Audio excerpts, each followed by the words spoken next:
So welcome back to Reason and Theology. Really excited to host another debate here. This one is going to be on the same topic as before, but a different debater. We're going to go over the topic, is Jesus God? Consubstantial specifically, according to the Bible. And of course, we have Orthodox Muslim returning and Louis Dizon. Really excited for this debate. What we're going to do is we're going to have two 20-minute opening statements, 20 minutes each, with Louis going first since he's defending the thesis, then Orthodox Muslim. After that, we're going to have rebuttals, 10 minutes each, same order. Cross-examination period, 20 minutes each, same order, and then audience Q&A. So maybe hold off on your questions until towards the end of Orthodox Muslims cross-examination period. I'll alert y'all in the chat whenever I want y'all to send some questions, and just up front letting y'all know, let's try to keep it balanced as far as the questions. And so maybe if possible, ask a question for both debaters. That way we can keep it balanced here. And then closing statements after that, 4 minutes each with the same order, Louis, then Orthodox Muslim. Before we dive in, however, let me welcome both of y'all back to the show. Louis, how are you? Good to see you.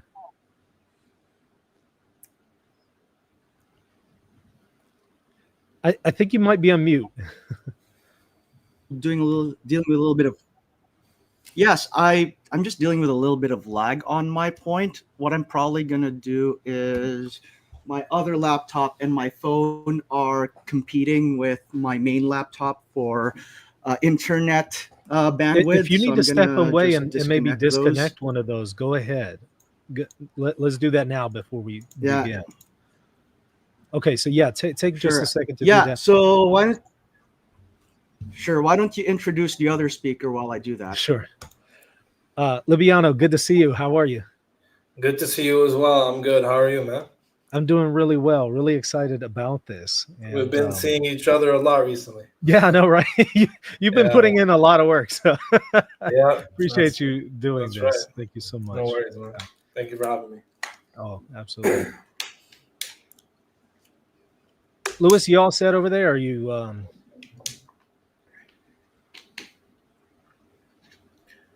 Oh, I think you might still be on mute there. Today is just a bad day for me when it comes to technology. I'm just fixing a couple of glitches on my end. But if you give me 10 seconds to fix that, sure. I should be ready to go. Take your time, no problem at all. And again, just a reminder to everybody there in the chat, happy to take all your questions, but maybe wait until towards the end of the cross-examination period so it doesn't get lost right now in the chat. And let's try to keep it balanced. That way I'm not ganging up on just one debater with a whole bunch of questions for one and not for the other. So maybe try to ask questions for both if possible. Okay. So... and Louis, did you have a presentation for your opening statement? Right, okay, I see it now. Okay. Do you see mine? I do see yours as well. You see my share screen? I do. Okay, so let me go ahead and get the timer. Louis, you're going to start with your opening statement. You got 20 minutes. I'm putting 20 minutes on the clock. You just let me know when you're ready for me to hit that button. And let me add to the screen your presentation so it's already up. So you just let me know when you're ready. All right. Thank you very much. All right. Thank you very much. And I am ready to begin. So thank you all for coming. It's a great pleasure to share a stage with my esteemed colleague here, Libiano, aka Orthodox Muslim. So now I am going to make my presentation.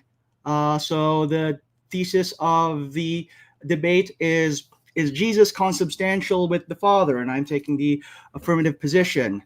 So we're going to delve into the biblical evidence. I know that other times that this debate has happened, we've also delved a little bit into patristics. If that comes up, I'll be happy to discuss those grounds as well.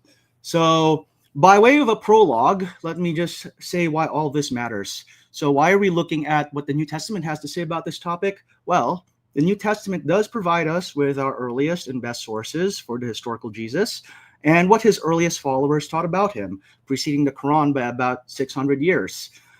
So the Christian view, which is shared by Catholics, Protestants, and Orthodox alike, is that the Nicene formulation that Jesus is consubstantial with the Father, homoousion to patri in Greek, is the inevitable conclusion of the New Testament authors' teaching about the divinity of Christ.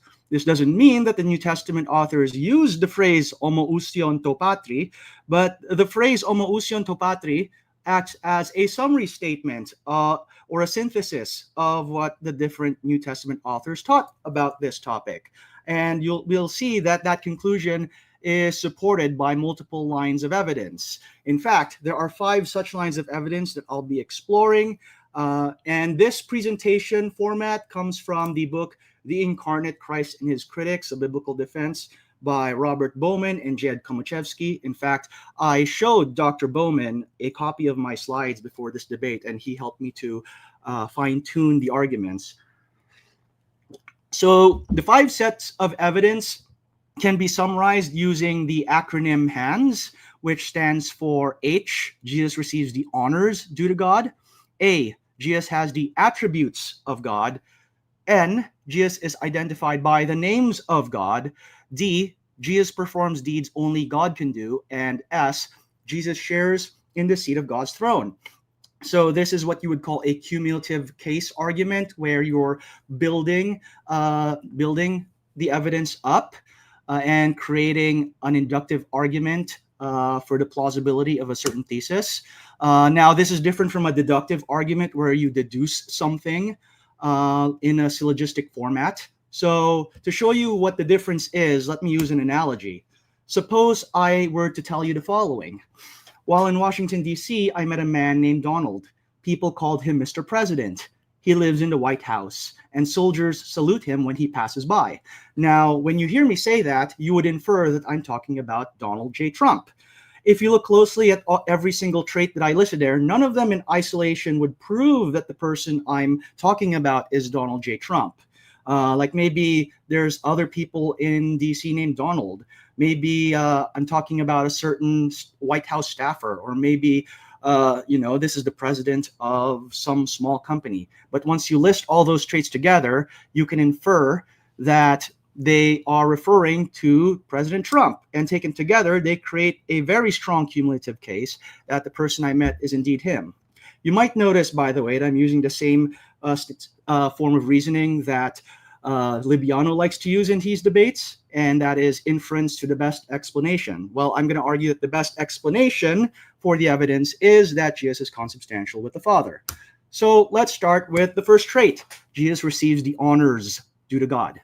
So I'm going to start off by quoting a passage from Isaiah 45, 22 to 23. And here Yahweh says the following: I am God and there is no other. By myself I've sworn. From my mouth went out righteousness, a word that will not return. Every knee will bow and every tongue will confess. So what Yahweh is saying here is that he is worthy of these sorts of honors. Every knee will bow and every tongue will confess. Well, guess what? This statement is actually taken by the New Testament and reapplied to Jesus. And we see this in the Carmen Christi, the famous pre-Pauline hymn embedded in Philippians 2. Most discussions of the Carmen Christi start with the first half, verses 6 and 7. I'll save that for later on, but I want us to focus on the end part of the Carmen Christi, where it says this: at the name of Jesus, every knee will bow in heaven and on earth and under the earth, and every tongue will confess that Jesus Christ is Lord, to the glory of God the Father. Notice that the Carmen Christi takes the passage in Isaiah and reapplies it to Jesus. Hurtado, in his book, How on Earth Did Jesus Become a God, says the following regarding this. We have here a biblical passage that is among the most fervent expressions of God's uniqueness, adapted and apparently interpreted to affirm Jesus as supreme over all creation. Jesus is here linked with God in ways that rightly understood are startling and unequaled. Another passage is this, John chapter 5, verse 23 and 24. So we're going to come back to John 5 a few times, but I want you to notice something that Jesus says here. He says, the Father judges no one, but has given all judgment to the Son, so that all may honor the Son in the same way they honor the Father. He who doesn't honor the Son doesn't honor the Father who sent him. Now, the word in the same way here is kathos in Greek, and kathos is a conjunction that introduces an analogy or a comparison. Daniel Wallace states that it is often translated as, just as, in the same way, thus, or in this manner. In other words, the same class of honor that is due to the Father is exactly the same as the class of honor that is due to the Son. It is not a lesser type of honor. Now let's go to the attributes of God. This is where we come back to the Carmen Christi and we'll discuss Philippians 2. Hopefully we'll have a spirited discussion on what the specific phrases in that passage mean.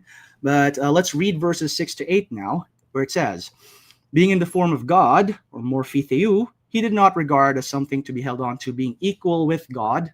Arpagmon egiseto to eneisoteo. Rather, he emptied himself, taking the form of a servant, becoming in the likeness of men, and being found in appearance as a man, he humbled himself, being obedient until death, even death on a cross.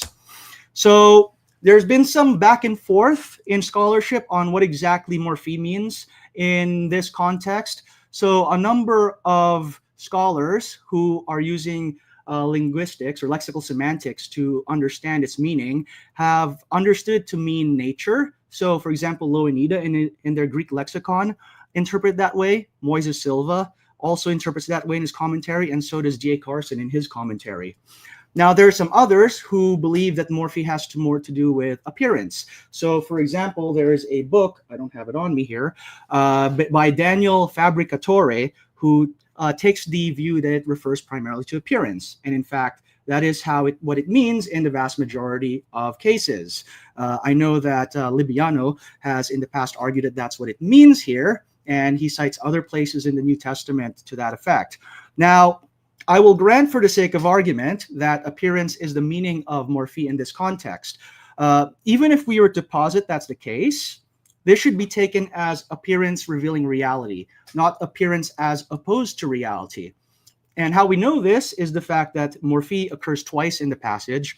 The second time, it refers to the form of a slave or form of a servant. And no one would argue that Jesus was merely a servant in appearance, but his appearance as a servant highlights his reality of being a servant. In fact, what Fabricatore argues in his book, Form of God, Form of a Servant, is that the Carmen Christi uses this word to emphasize that Jesus is the visible manifestation of God's glory. And understood this way, the use of morphi enhances rather than minimizes the case for Jesus' divinity. Another important phrase is arpagmon egiseto to eneisoteo. He explains that this passage is to be understood as Christ did not consider being equal to God as something to use for his own advantage. So it is something he possesses, but he chooses not to hold on to it or take advantage of it. And this is contrasted with his kenosis, where it says he ekenosen, he emptied himself. Another important passage in this regard is Colossians 1, 15 and 19. So we're again going to revisit Colossians a few times. And I'm going to focus on verses 15 and 19 here. So it says, he is the image of the invisible God, firstborn over all creation. And in verse 19, for in him was pleased all the fullness to dwell. The use of the phrase image of God to describe Jesus is significant. New Testament scholar Peter O'Brien notes that this means that the very nature and character of God have been perfectly revealed in him. In him, the invisible has become visible. Now, some critics will point to the word firstborn, or prototokos, to argue that, well, Jesus is being presented as a creature here. However, the use of the word firstborn does not refer to createdness. For example, in the Septuagint version of the Psalms, David is called the firstborn among the kings of the earth. That doesn't mean that he was the first king to ever live. It just means he has priority over those kings. So in this context, prototokos means pertaining to or existing prior to something else. So the passage refers to Christ existing before all creation or existing before anything was created. Likewise, the phrase passis ktisios does not mean Christ is part of creation. It is what Daniel Wallace calls a genitive of subordination, which indicates dominion or priority of the subject. So Christ is the subject here, and then the object is all creation. Thus, it is best translated as firstborn over all creation. Now, another thing to note is verse 19. It says, pantopleroma, all the fullness of God dwells in him. What does that mean? Well, Paul actually clarifies what he means later on in chapter 2, verse 9, where he says, pantopleroma tis theotitos dwells bodily.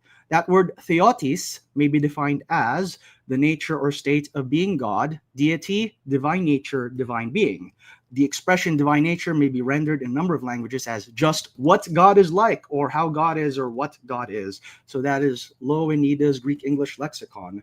If my opponent this evening has a different understanding of theotis, I would invite him to share what it is.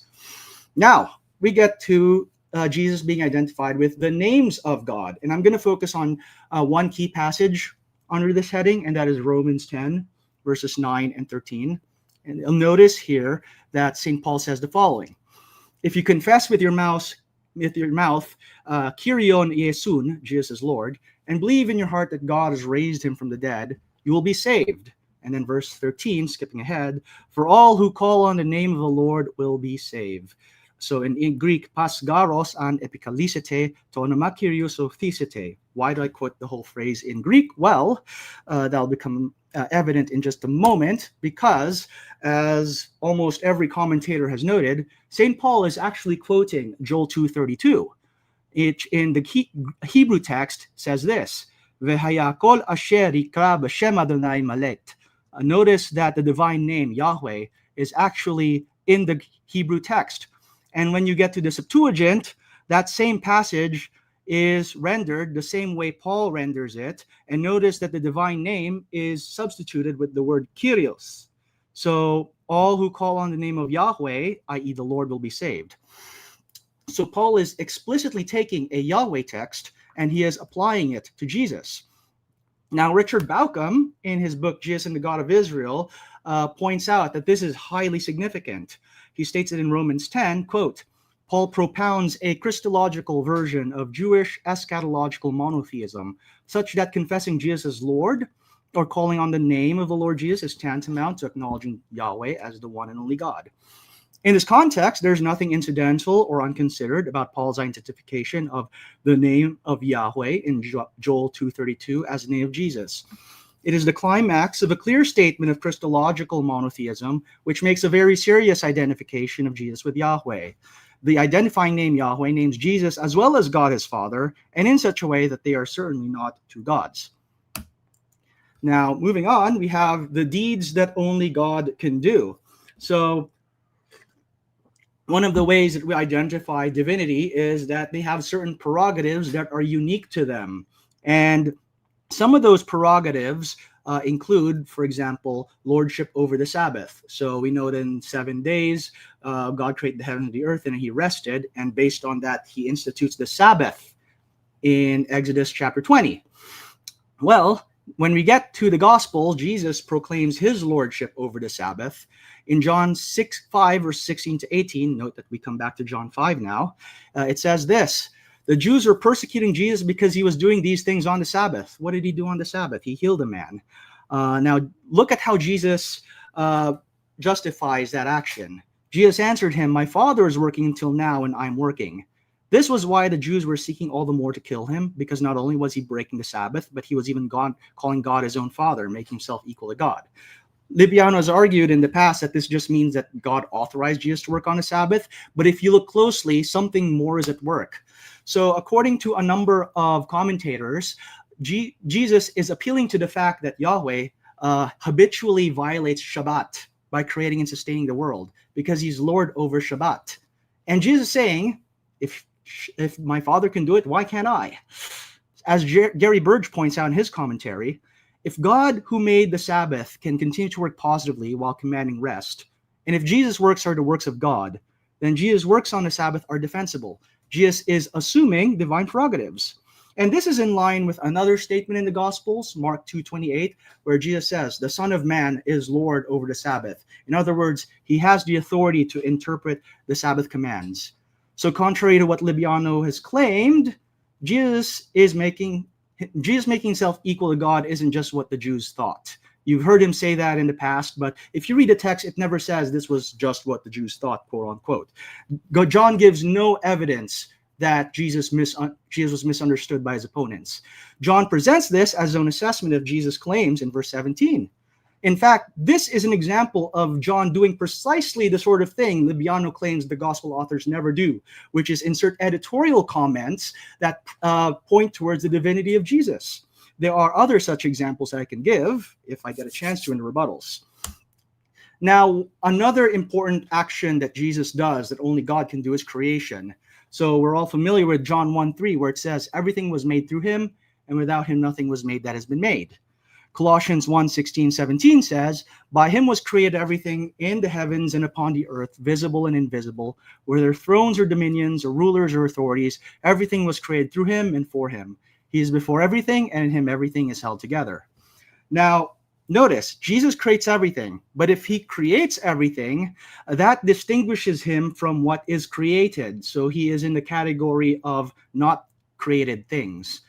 And notice, he not only creates everything, but he continually holds everything together in existence. And finally, everything is created not just by Jesus, but also for Jesus. So in other words, all of creation has Christ as its telos. Now, finally, Jesus shares in the seat of God's throne. And one passage that exemplifies this is Mark 14:61-64, where the high priest asks Jesus, are you the Messiah, the Son of the Blessed? And Jesus replies, I am, and you will see the Son of Man seated at the right hand of power and coming with the clouds of heaven. And the high priest tore his robes and said, what need have we of witnesses? You have heard the blasphemy, what say you? And they all condemned him as deserving death. Now, notice something that Jesus is doing here. He refers to himself as seated on the right hand of power, which is a reference to Psalm 110, where Yahweh says the Messiah sits at his right hand. And then Jesus takes Psalm 110 and connects it to Daniel 7:13-14, which talks about the Son of Man who receives honor and dominion. Now, I wrote my whole MTS thesis on this, but this image of the Son of Man in Daniel was expanded greatly in Second Temple Judaism, where they began to see the Son of Man as a divine person who exists before creation of the world and receives honors reserved for God. So the high priest clues in that Jesus is appealing to all these mental images that were current in his day. As Bowman and Komachevsky point out in their book, Caiaphas probably would not have deemed it blasphemous for Jesus to claim he was going to enter God's presence in heaven. However, to sit at God's right side, meaning alongside God in heaven, was another matter altogether. In the religious and cultural milieu of Jesus, to claim to be a king who would sit at God's right hand in heaven was tantamount to claiming equality with God. So maybe you may think, well, he's seated at the right hand, that must make him distinct. And I'll admit, of the 5 points in the initial presentation, the seat one is probably the least weighty out of the 5. It's more like the icing on the top. Once you add it to all the other pieces of evidence, however, they create a strong cumulative case. Now, this is just a partial selection of texts. I could have also mentioned Thomas' confession of Jesus as God in John 20:28, the Granville's sharp constructions of Titus 2:13 and 2 Peter 1:1, or that enigmatic passage in Jude where the author refers to Jesus as the God of the Exodus. But even without those texts, I think that I've made my argument. Through the 5 sets of evidence, we get 5 sets of arguments pointing towards Jesus' divinity in the acronym HANDS. And when combined together, they create a strong inductive case for his being consubstantial with the Father. And with that, my presentation is concluded. I look forward to interacting with my esteemed colleague in the rebuttal period. Thank you so much. Okay, let me reset the timer here. So, can you hear me? Sorry, Yes, I man. do. I didn't realize my camera died. One sec. Yeah, no problem. All right. Okay. So got 20 minutes on the clock here. Is it working or one sec? Yeah, sure, no problem. Okay, here it should work. All right. Yeah, you Okay, can share my screen. Yeah, if you can share it again, or is this it? No, let's see. This is it. Okay, is it. gotcha. Got it. Okay. Yeah, this is it. You let me know when you're ready for me to hit that timer. I'm ready, man. I'm ready. Okay. All right, we are back again, and we are debating if Jesus is God, specifically if he's consubstantial in the sense that Nicaea intends him to be consubstantial. And the answer is obviously no, once again. So what is the outline? I just want to make sure we know what consubstantiality is. My opponent must show that Jesus is co-equal in divinity with the Father. That is to say that he is just as much God as the Father is God. He shares all the essential properties, great making properties of divinity. He must demonstrate that the New Testament teaches that Jesus is eternally begotten or eternally generated. He must demonstrate that the New Testament speaks of Jesus as having the same nature, God in the highest sense, which I already mentioned. He must demonstrate that the early Jesus movement believed in this concept. And he must demonstrate that the early church espoused this doctrine. If the text that they received taught this doctrine clearly and articulated them clearly, then we would expect that they would believe it. If they don't, then we know that there is some ad hoc interpretation of the text and some anachronisms being read back into the text that fit my opponent's dogma. What disqualifies Jesus' consubstantiality? It's very simple. If Jesus lacks any essential properties of the divine nature, then he cannot be God. It's simple. And remember, God here in a very specific way, in a very specific sense. Now, my opponent here, he's preparing, or he just told me that he's about finished his Ph.D. in the University of Toronto. He's a Catholic, and this presentation is going to be so easy to show you that no matter how many PhDs you have, it's impossible to defend the Trinitarian position. I'm going to present such easy, simple arguments, and even with a PhD, they're not going to be addressed. First, does the Old Testament say Jesus is created? Now, I want to clarify that whatever the word created means here, whether it's created in a different sense or in the same sense, I'm not too worried about that yet. I'm trying to see if the Old Testament says that Jesus is a creature in any sense. Proverbs 8, chapter 22, this is wisdom, the chokmah in Hebrew, being personified. And early Christians understood this to be speaking about the Son of God, the Logos of God, the wisdom of God, as Jesus himself is identified as the wisdom of God by Paul in Corinthians. The wisdom of God in Proverbs 8:22 in the Septuagint is said to be created. The Lord created me at the beginning of his ways before his works of old. Saint Ignatius, and what I have on the screen here is I have a early church consensus by all of these fathers in agreement that agreed that Jesus is a creature or that the word creature can refer to Jesus. Saint Ignatius says, and by the way, the epistle to the Tarsians is not part of the authentic letters, but I just quoted it anyway. Saint Justin Martyr and his dialogue with Trypho, Irenaeus, Athenagoras, Clement, and there's many more, but just for time, every church father, most of them, said that Jesus is a creature early on, which we're going to see if my opponent agrees with that or not. Does the New Testament say Jesus is a creature? Actually, Lewis himself appealed to this passage saying that, according to Mr. Wallace, it's a subordinate genitive. I think that's what he said. Absolutely not. Yeah, so Colossians 1:15 says he's the image of the invisible God, the firstborn of all creation. There's no way you could read this as firstborn over creation. There's just absolutely no motivation in the Greek that you could read it that way. It's a partitive genitive. And as I demonstrated, the early church read this to be referring to Jesus as a creature, not necessarily creature in the same sense, but they had to admit that here Jesus is being called a creature. The reason that this interpretation is not liked by Trinitarians is that the passages after say that through him all things were created, and then they assume because it says all things, Jesus cannot be a part of the set of all things, so he can't possibly be a creature. I'm going to demonstrate that's not the case.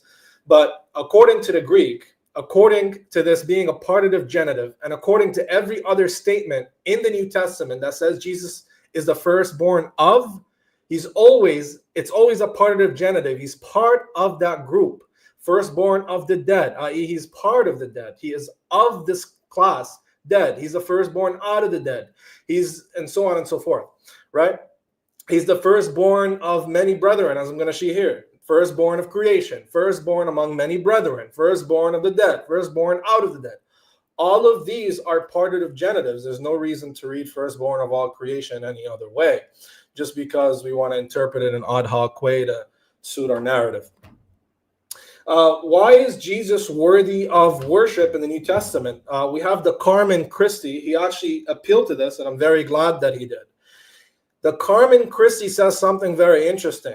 He humbled himself by becoming obedient to death, even death on a cross. Therefore, God exalted him to the highest place and gave him a name above every name, that at the name of Jesus, every knee shall bow in heaven and on earth, under earth, and every tongue acknowledge that Jesus Christ is Lord, to the glory of God the Father. Now, he's saying this proves consubstantiality. I'm saying I don't know how you could possibly quote this and think that this supports your position. Jesus is made worthy of worship because of what he did on the cross. Yahweh is essentially worthy of worship. Yahweh doesn't receive a name above all names. He essentially has a name above all names. Name here refers to authority above all other authorities. This and Jesus here is worshipped to the glory of God the Father. Yahweh is not worshipped to the glory of someone else. He's essentially worthy of worship. The same thing here in Revelations chapter 4 and Revelations chapter 5, we have a contrast. So we have two scenes. In Revelations chapter 4, we have the heavenly courtroom of God. And it says that the Father was worshipped because it was by his will that all things were created and everything has its being. The Father is worshipped because he's the essential primary mover and the essential creator. In the very next chapter, Jesus is worshipped. He's the lamb who's brought into the courtroom, who's been slain. And because he was slain, he is worthy to open up the seal, to open up the sealed scroll. And because he was slain, he is now allowed to sit on the throne and he is given worship. Yahweh is not given worship because he dies on a cross. Yahweh is essentially worthy of worship. Jesus in the New Testament is only worthy of worship because he dies on a cross for your sins. Again, very simple. Jesus lacks knowledge. And my friend here is a Catholic. So he has to hold to certain dogmas that Protestants are not allowed to. He actually believes that Jesus knows the hour even in his humanity. And that Jesus here is talking about declaring the hour, which we're going to see is a complete absurd interpretation. You can't possibly come to that without eisegeting the text. But of that day or hour, no one knows, not even the angels in heaven, nor the Son, but only the Father. If my opponent tries to say that this is about declaring, I'm sorry to say, but you're going to get baked. Luke chapter 2, verse 52, Jesus grew in wisdom and in knowledge and in favor with God and man. He could say that this is maybe experiential knowledge. He's going to get baked on that too. So he could try. Jesus lacks essential authority. We know that God has authority essentially. There's no authority above God, and that's an essential divine making property. Jesus has a God. God essentially cannot have a God. And if my opponent disagrees, then that'll be a philosophical failure. John 17:2, you have given authority over all flesh. Jesus is given authority.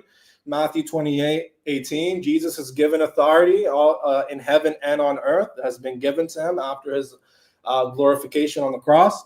Daniel 7:14, the very text he appealed to, says that the Son of Man is given authority. So I don't know how the Son of Man is consubstantial when he's given authority. But it's okay, we'll get to that. Matthew 9:8, when the crowd saw this, they were filled with awe. They praised God who was given authority, was given such authority to man. So this is after Jesus forgives sins and heals on the Sabbath. Matthew understands this as God doing this. God is given authority to Christ. He's not understanding that Jesus is doing this because he has a divine nature. Another ad hoc interpretation. In Mark 11, the priests and the teachers of the law asked Jesus, by what authority are you doing these things? Who gave you this authority to do them? Jesus applies to the same authority that John the Baptist has, the authority from God, and he silences them. The point is, he has authority from God, like John the Baptist has the authority from God. Luke 11:19, if I cast out the demons by Beelzebub, by whom do your sons cast them out? The point is, they're accusing him of casting out demons by a demon. It's a demon who's empowering him to cast out demons. Jesus is saying, if I'm casting out demons by a demon, then who do your people cast them out? The commentaries say here, Jesus is making a point that even the Jews were casting out demons. Who were they doing it by? God's power. So Jesus makes those Jews who are also casting out demons witnesses against each other, because if they're doing it with God's power, so is Jesus doing it with God's power. Very simple, straightforward syllogism. Jesus died. God can't die. Romans 5:8. Christ died for us. 1 Timothy 6:16. God can't die. This is a modus tollens. P1, if Jesus is God, he can't die. P2, Jesus died, therefore Jesus is not God. If you say that this is he died and according to his human nature, or death is separation of soul and body, and that's why it's okay, you're going to get baked. So you could try that as well. Jesus was tempted. God can't be tempted. Matthew 4, Jesus is tempted. Also in Hebrews 4. James 1:13, God can't be tempted. If Jesus is God, he can't be tempted. Jesus was tempted. Therefore, Jesus is not God. That's the inference rule, again, is modus tollens. If you say that this is an internal or an external temptation, God can't be tempted internally, you're going to get baked. So don't even try it.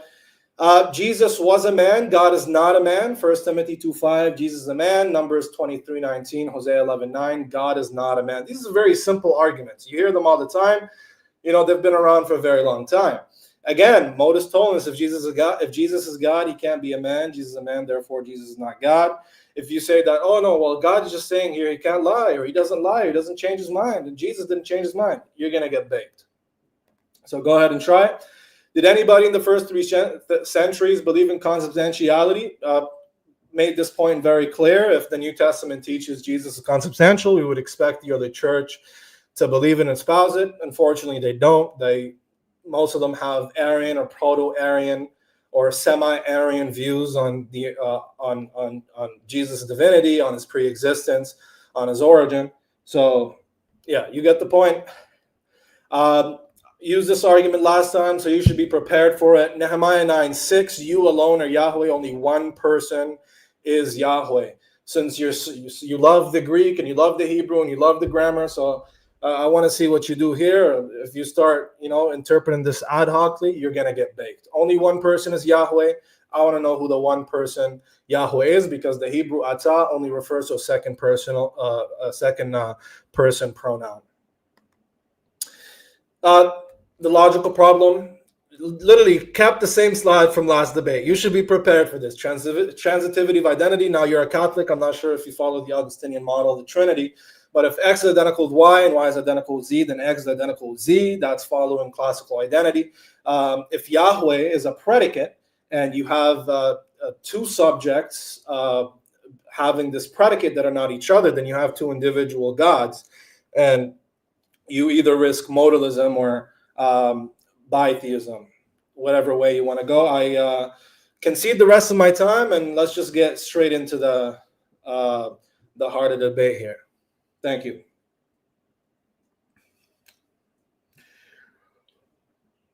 Hello? Yeah, sorry about that. Okay. No So All right. go ahead and restart this here to 10 minutes for the... Before you do that, I am pulling out the trusty verbum, if I am allowed to do that. Sure. Okay. So I've been taking down notes during Libiano's presentation, so I'm just going to use this as my way of... let me know when my timer starts, and I'll begin. Okay. All right, I got 10 minutes on the clock for your rebuttal round, beginning 3, 2, 1. Okay, so thank you to my friend Libiano for presenting a spirited discussion on the consubstantiality of the Son. So his primary argument at the beginning is if Jesus lacks any essential properties, he can't be God. So I have no dispute with this postulate. I agree. If you can definitively show that Jesus lacks any essential properties, and that would be a defeater for my position. What I'm going to show is that that is not the case, and that none of the texts that he uses prove this to be the case. Now, I'm going to try to go point by point as best as I can. You can't really do that in 10 minutes, but I'll do my best. So the first text that my opponent has quoted here is Proverbs 8:22, which speaks about the wisdom being a creation. Now, he appeals to the Septuagint version of the text, which does use the word to create. Now, it just so happens that this is a feature of the Septuagint that is not present in the Masoretic text. So I have on the screen here a contrast between the Septuagint and the Hebrew. And in the Hebrew, it actually says, Adonai kanani reshit darcho kedem mipa'alav me'az. Now, the word kana here, it's really interesting because its primary meaning is to possess or to acquire. And while it is possible to read it as to create, that's not the primary meaning. In fact, in Hebrew, there are some perfectly good verbs for creation. You have the word bara, for example, that's used in Genesis 1:1. Bereshit bara Elohim et hashamayim v'et haaretz. There's also the word asa, to make something. It's curious that Proverbs 8:22 does not use bara or asa, it uses kana. And in fact, if you look at the English Standard Version, it translates it as follows. The Lord possessed me at the beginning of his work, the first of his acts of old. So if my opponent wants to argue that kana actually means to create in this context, he's going to have to provide a more substantial argument for why that is the case. Now, he quotes, you know what, I want to save the patristic stuff for later. Let's talk about scripture for the time being. So another passage that my opponent has discussed is Colossians 1:15, and his argument is that it is a partitive genitive. Now, there are some people who read it as a partitive genitive, but there are some problems with that understanding. And to show you those problems, I'm going to appeal to Daniel Wallace's book, Greek Grammar Beyond the Basics, where he explains why it is not a partitive genitive. He says, though some regard this genitive to be partitive, both due to the lexical field of firstborn, including preeminent over, and the following causal clause, which makes little sense if mere chronological order is in view. It is far more likely that this expresses subordination. Further, although most examples of subordination involve a verbal head noun, not all do. For example, 2 Corinthians 4:4 and Acts 13:17.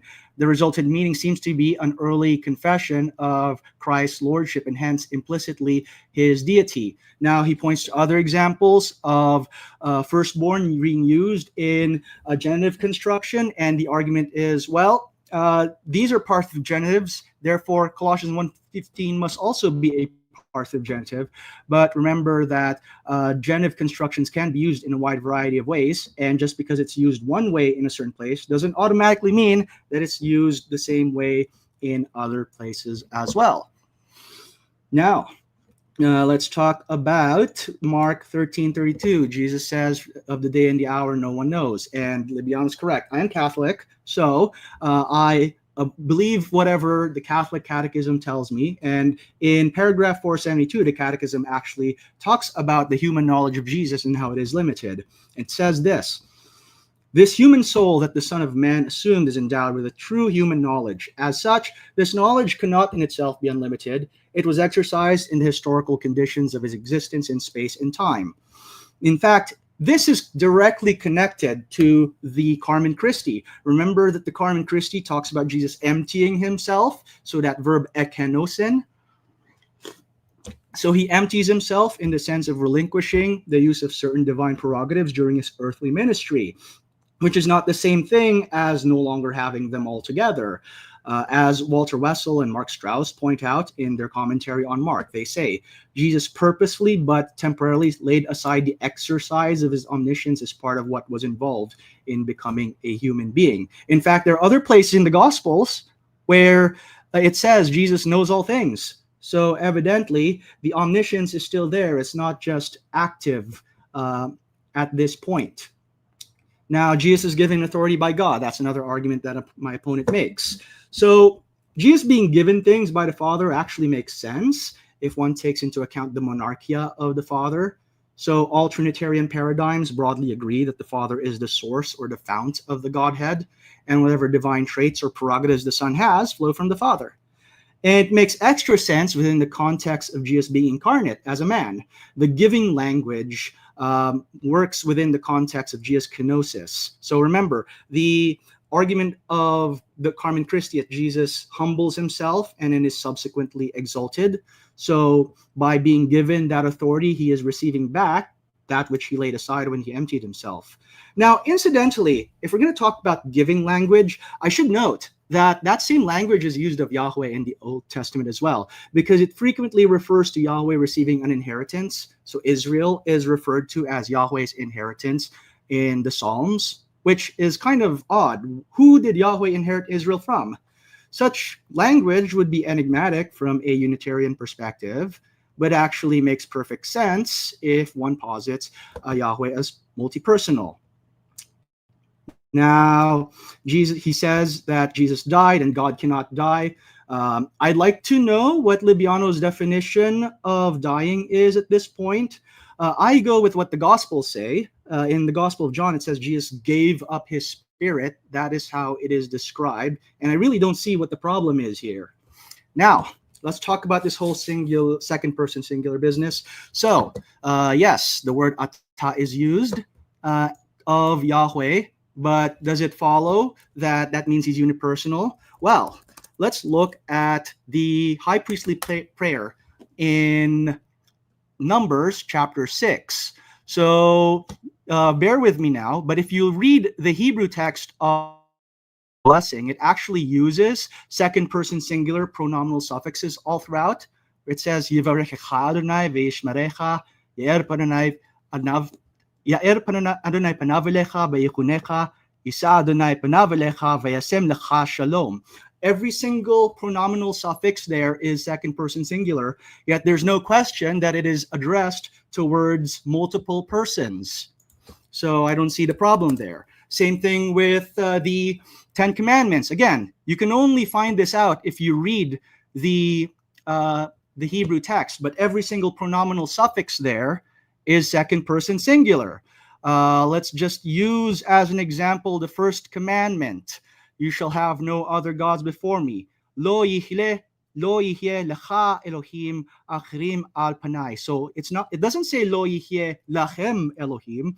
It says lo yihleh lecha Elohim in the singular. But yet there's no question that multiple persons are being addressed here.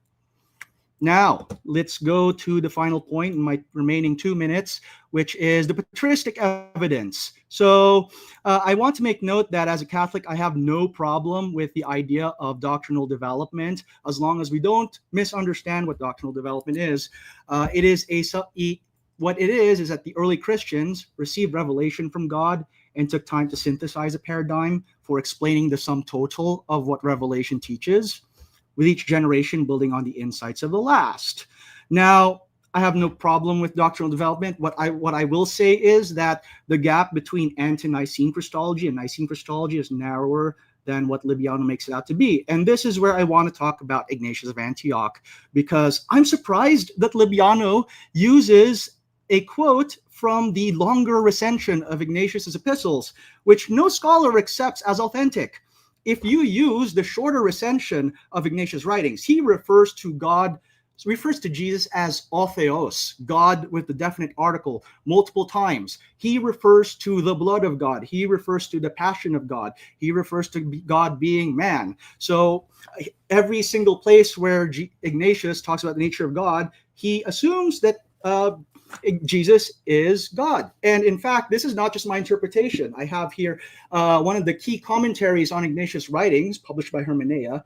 It's by Schobel. And if you want to see how this is not just my interpretation, I'm more than happy to discuss what the scholars interpret St. Ignatius to be saying in this passage. And that concludes my rebuttal period. Thank you. Okay, let me see here. Okay. So resetting the timer, Libiano, you got 10 minutes. Let me know whenever you're ready. Can you see me? I cannot. Okay, I can see you now. All right, perfect. Thank you so much. Yeah, I'm ready. Okay, go ahead. All right, I'm going to address everything that he said. His cumulative case about if we have multiple descriptions that we could apply to a singular subject, then we can make a cumulative case that that person must be Donald Trump, as he said. I don't think that follows. It could follow, but I don't think that follows. So let's start one by one. Isaiah 45, every knee will bow and every tongue will confess. The Carmen Christie quotes this from Isaiah talking about Yahweh. Wow, okay, so if there is a reference in the Old Testament and this a familiar passage where originally there's an original reference quoted in the New Testament, then it must still refer to the original reference, right? Okay, you just baked yourself. Matthew, in chapter 2, he quotes a passage from Hosea, originally about the Israelites coming out of Egypt. So the original reference is what? Israel.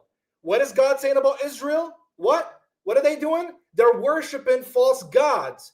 If the same reference must follow to the New Testament, then you just made Jesus Israel that worships a false god. You made Jesus an idol worshiper. Thank you very much.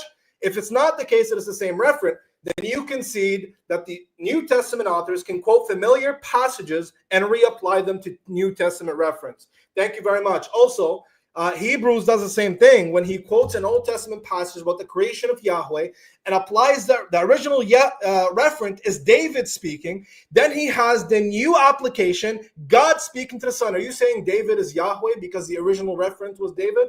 Thank you very much. You're baked. The second thing, John chapter 5. They honor the Son as they honor the Father. I don't know why you brought this because you should have watched the last debate. I already told you the Didache says the same exact thing. Those who teach you Christianity, you should honor them as you honor Christ. Do you worship those who teach you Christianity? Thank you very much. Also gave you other passages in the New Testament where you are to obey your husband as you obey Christ. You are to obey your master as you obey Christ. You are to love each other as God loves the believers, as Christ loves the believers. Are you saying that our love is like God's love? Thank you very much. Colossians chapter 1, you said the image of God, Jesus being the image of God somehow makes him consubstantial. What's the argument for that? Are you just making things up? Yeah, that doesn't follow. We could wait until the cross-exam period and you could try to make an argument. You said firstborn doesn't literally mean first. I granted, never said it means first. It's still a partitive genitive. If firstborn means preeminence, doesn't matter. If he's the firstborn as in preeminence of creation, that means he's the best of creation. He's still part of creation. Whether it means first or best, it doesn't matter. Actually, the example you brought bakes you. You want to know why? Because you said David is the firstborn amongst kings. That means David is the best of the class kings. So David is part of that group. So if that's the same way that applies to Jesus, then Jesus is the best of creation. He's still part of creation. You call Jesus a creature. Thank you. The fullness of God dwells in him in Colossians. Okay, the Father dwells in Christ. The Father dwells in Christ. The Father is in me. I am the Father. I don't know where consubstantiality is taught there, but it's okay. Maybe you can make a better case in the cross-exam. Jesus is Lord, that everybody will call on the name of Yahweh, Kyrios. This is being quoted from Joel.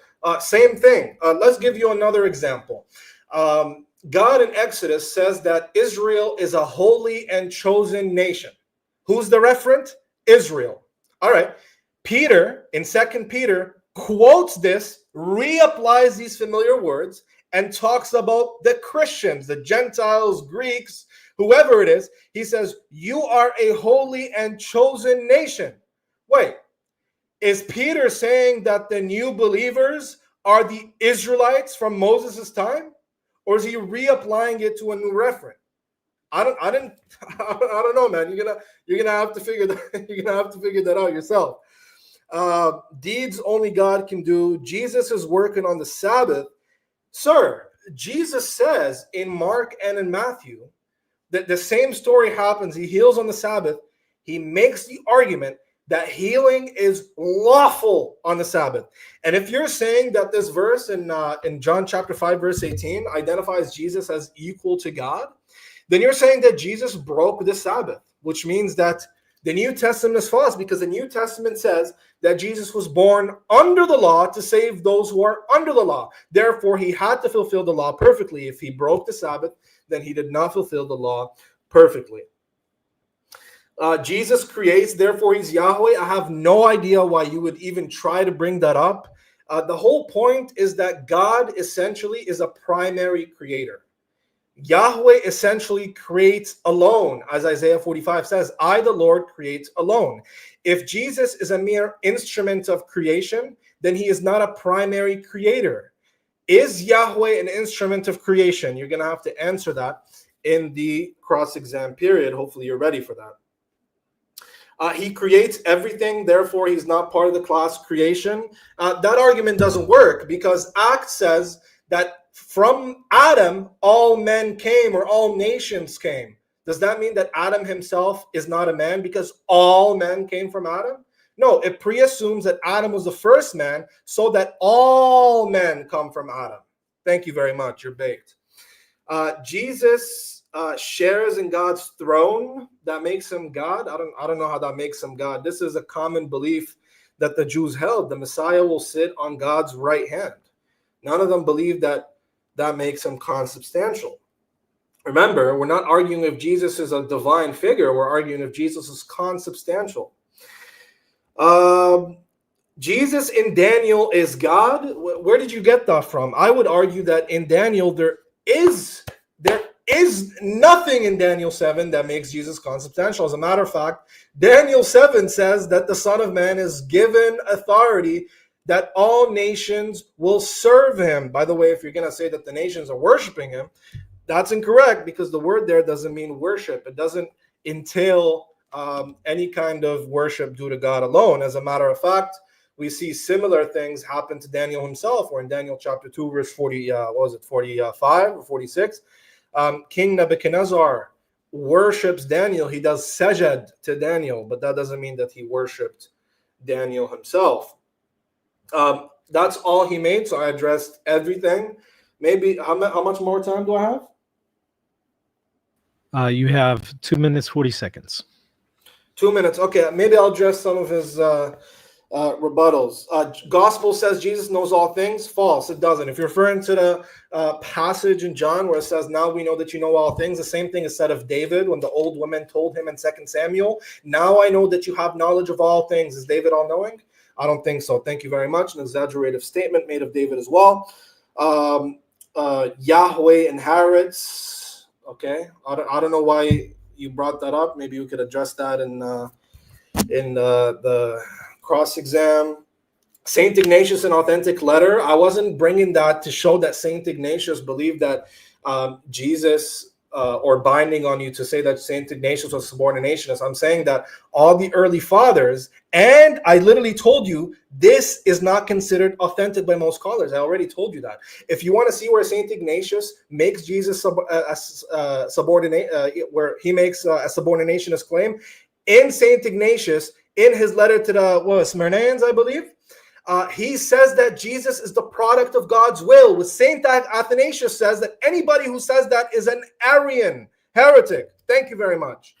Let's see. What else? No problem with doctrinal development. Oh, buddy, you have it coming for you.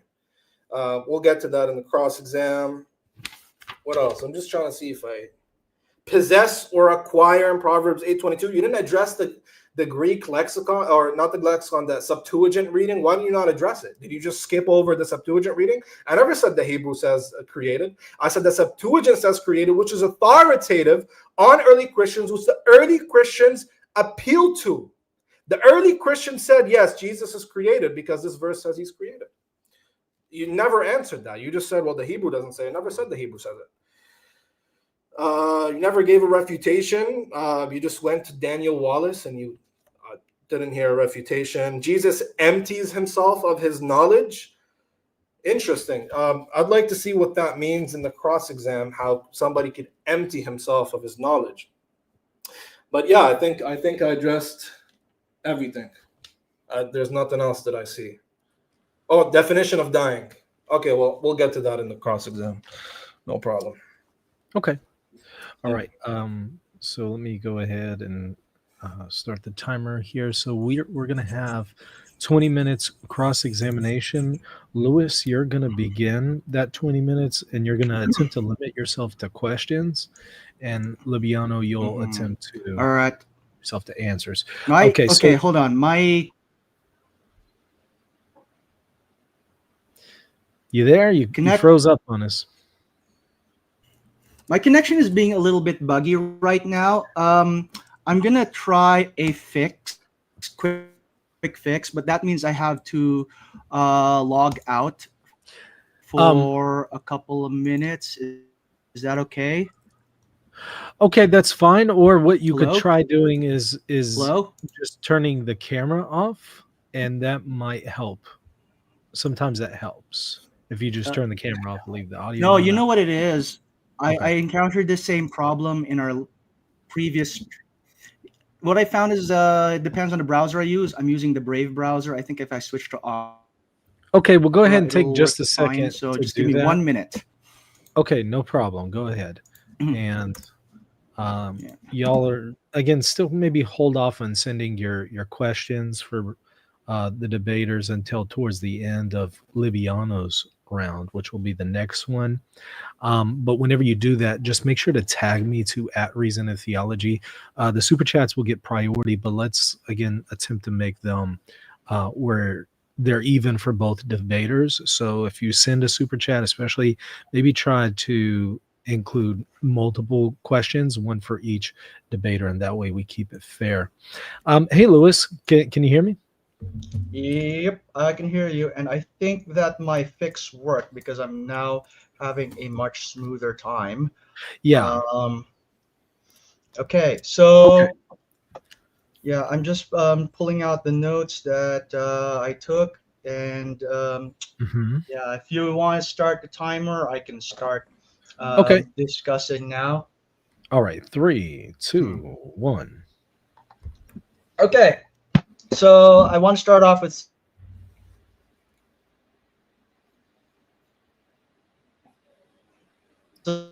some general questions. So we were to look at the earliest layers of the New Testament tradition and layers of where I want to elaborate on it. What sort of Christology do we find from your understanding? Yeah, I don't think the New Testament is a univocal text, so I don't think that there is a specific doctrine or taught in the New Testament. I think John teaches something, Hebrews teaches something, the Gospels teach something. But I'd say by the time of the 2nd century, it's two-stage logos theory. Okay.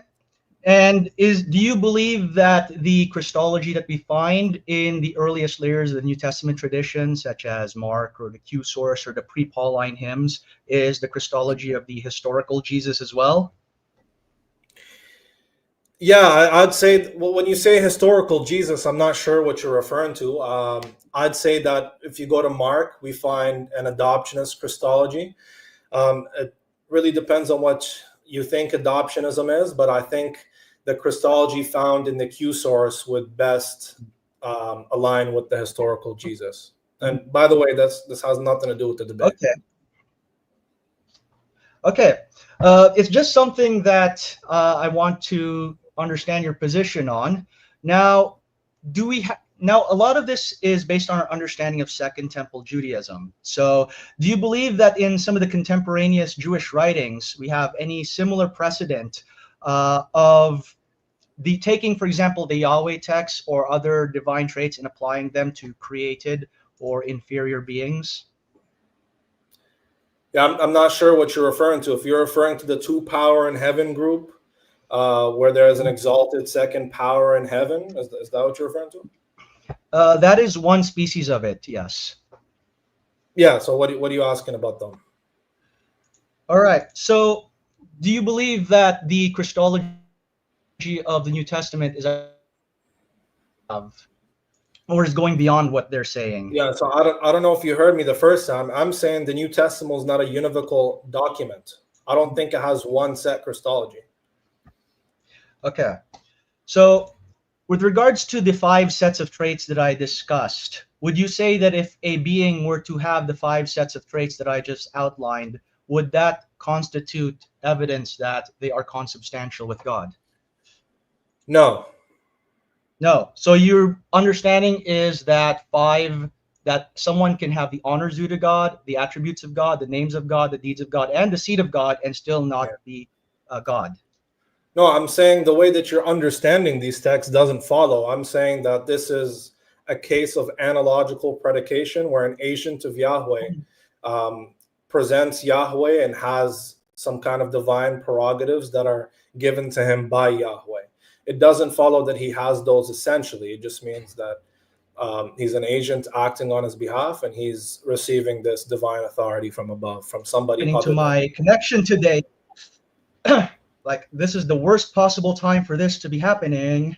But anyway, let me charge on. So don't you think that you begins to get more strained the more of these traits we pile on? You cut out. I didn't hear you. Yeah, no.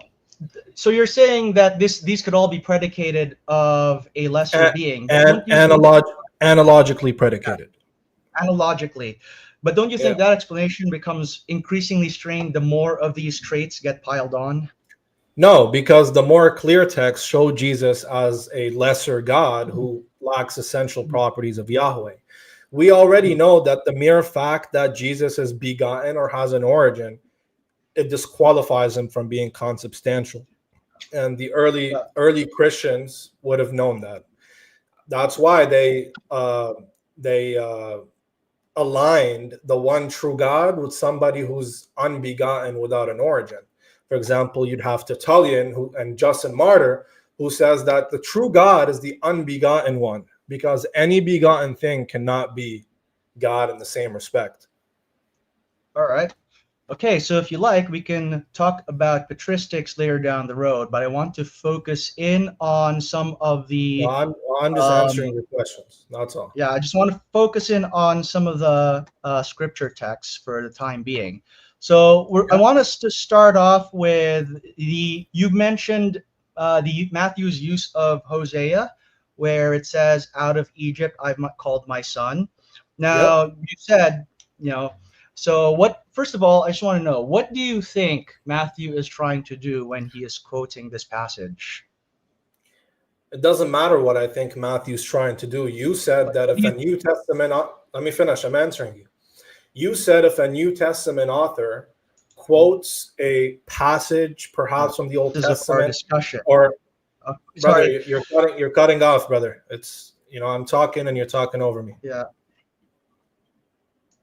You want an answer? Let me try to fix that. No, sorry. It's just my Wi-Fi is getting really buggy right now. Can you pause the time so we can sure, no problem. Let's not only pause it, but maybe add another minute there.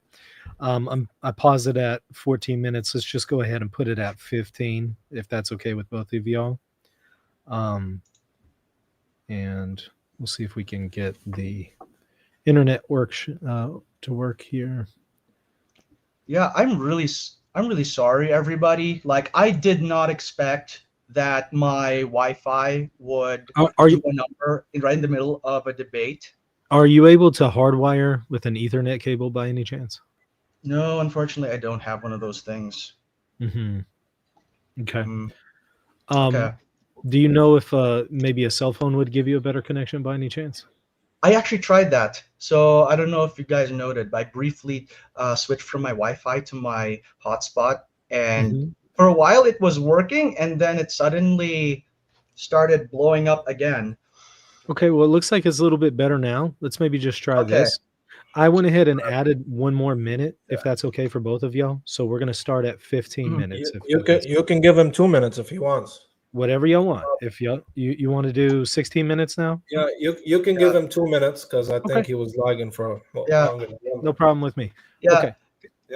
Yeah. Could I just ask you to repeat your answer to my previous question? Okay, and let me go ahead and hit that timer, and I'm going to get out of the way. Y'all go ahead.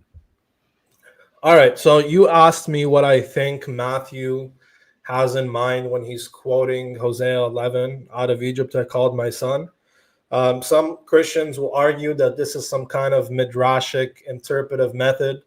I'd argue that he's straight up taken out of context because he's not familiar with the Hebrew Bible, but it doesn't matter what he has in mind. The point is you said that whenever a New Testament author uses familiar words or passages from the Old Testament and applies them to a New Testament referent, then it follows necessarily that the same referent from the Old Testament must be identical to the referent in the New Testament. I'm saying that doesn't follow, because you see this being applied in Matthew. When the reference in Matthew is clearly Israel. Israel was brought out of Egypt, and Israel went away from God when he called them and worshipped idols and Baals.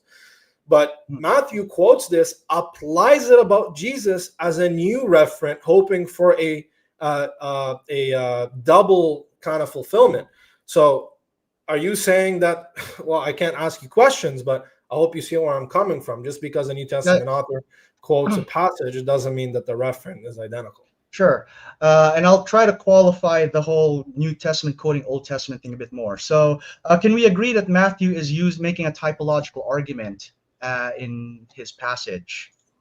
No, I don't agree. I don't see anywhere where that would be the case. Okay. So do you think that what Matthew is doing, what Paul is doing in Romans, or for that matter, what the Carmen Christi is doing with Isaiah, are the exact same thing?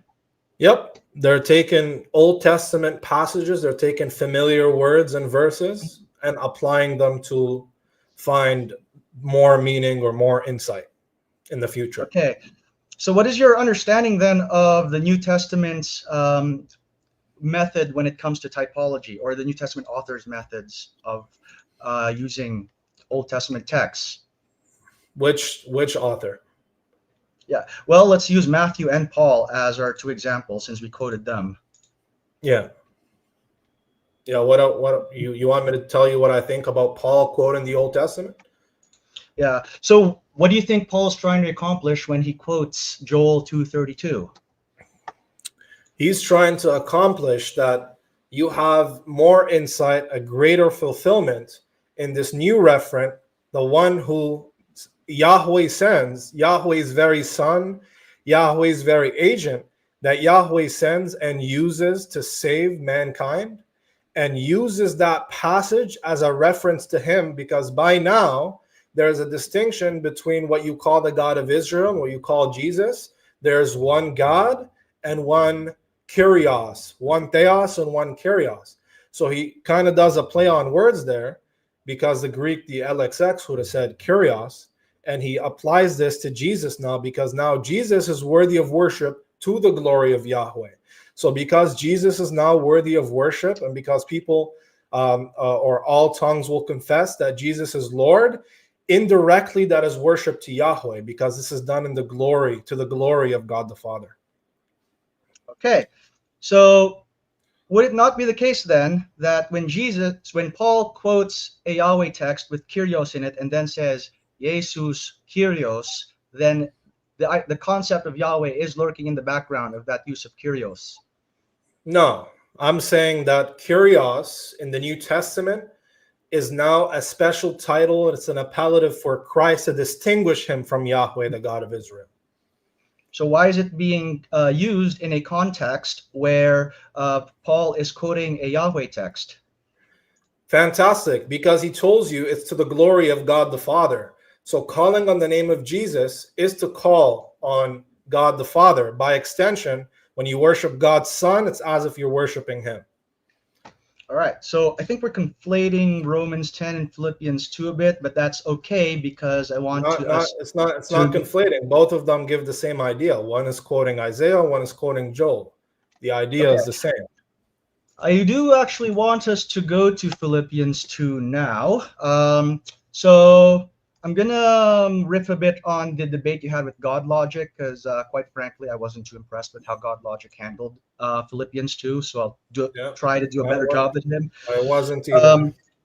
Anywho, in Philippians 2 verse 6, there was a lot of discussion about the phrase morphi theou.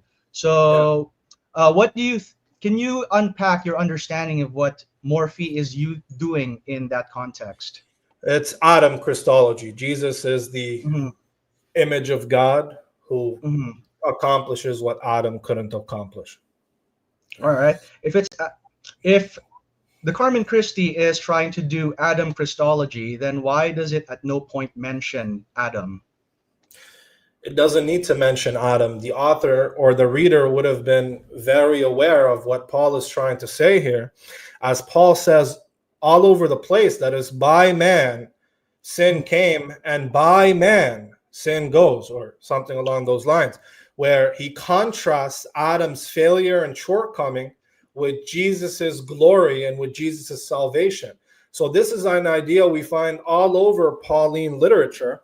So there's no reason for us to think that Paul is trying to say something that doesn't appear until a few centuries later. It makes more sense to make sense of this passage with other things that Paul already introduces, with other ideas that Paul already is touching upon. So if you're going to ask me what morphe means, I think you know the answer. Morphe, in its ancient usage, and it's in the Septuagint, it's used in Daniel, it's used in Isaiah, it's used in Josephus, it's used in Philo.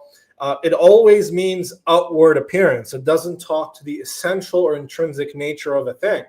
So I don't know why it would mean that here. I think that's just an ad hoc reading to try to get something. And also Philippians 2 says that Jesus tried to rob equality, which I don't know how he's going to try robbing equality if he's already equal with God, according to you. All right. Great. So that actually gives me at least 3 different questions to ask you. First, pursuing the Adam Christology line a little bit further. You mentioned Romans 5 and 1 Corinthians, both of which compare Adam to Christ, but in both cases, Paul makes that explicit. He mentions Adam. So if he wanted to make the comparison in Philippians 2, why doesn't he make it explicit there? Are you saying that he has to make it explicit and say Adam? What's the argument for that?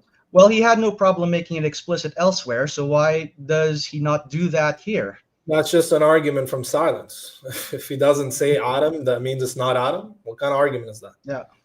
Also, I just want to just finish up on there. He doesn't need to mention Adam. He makes it clear. He says that although he was in the outward appearance of God, or in the image of God, he did not try to reach for equality with God. The reader knows who he's being contrasted with. Adam, who was the first man made in the image of God, did try to reach for equality with God. So we have this subtle identification here, although Adam is not mentioned by name. No, you can't possibly miss it. One who is the image of God did try to reach for equality, as Genesis, I think, chapter 3 it says. Jesus, who's the second Adam, right, who fixes what Adam does, he's humble, and he doesn't try to reach for equality with God. Why would we read an anachronistic consubstantial reading here? What's the motivation? All right. Well, it's funny you mentioned Adam Christology. You know what? We'll do the other line of reasoning. So if I understand you correctly, you believe that morphe theou merely means the outward appearance of a God without necessarily the underlying essence being God. Is that correct? Yeah, so it doesn't speak to the underlying essence. Now, I'm not saying Jesus is not a divine being according to this text. I can grant you that there is pre-existence. I can grant you that he existed as a personal logos after creation. That's not talking to that. I'm talking according to specifically Philippians 2. There is no motivation from the context to read this as some kind of essential nature that Christ has per the usage of this word in the New Testament. You already know yourself that morphe does not mean inner or essential intrinsic nature of a thing. Well, not in all cases, but if we're going by the context. Well, there's no cases in the Bible, so I don't know where you got that from. Well, verse 7, if you follow me there, it says, Alayavto nekenosin morphin dhulu lavon. Now it says morphin dhulu. Is your understanding then that Jesus merely has the outward form of a doulos and not also the nature of a doulos? Do you think serving is essential to a subject? No, but it's saying that this is what he Oh, is. there you go. You just conceded. If being a servant is not essential, it's not intrinsic, it's something external, meaning you're created a certain way, you choose to serve or you don't. It's not something innate. So you just conceded that even there, it doesn't mean essential nature. Thank you. Okay. Okay, I think I misspoke because it's actually paired with the phrase omaiomati anthropon. So morphe and omaiomati there are basically being used as functional synonyms. But he's truly a human being, correct?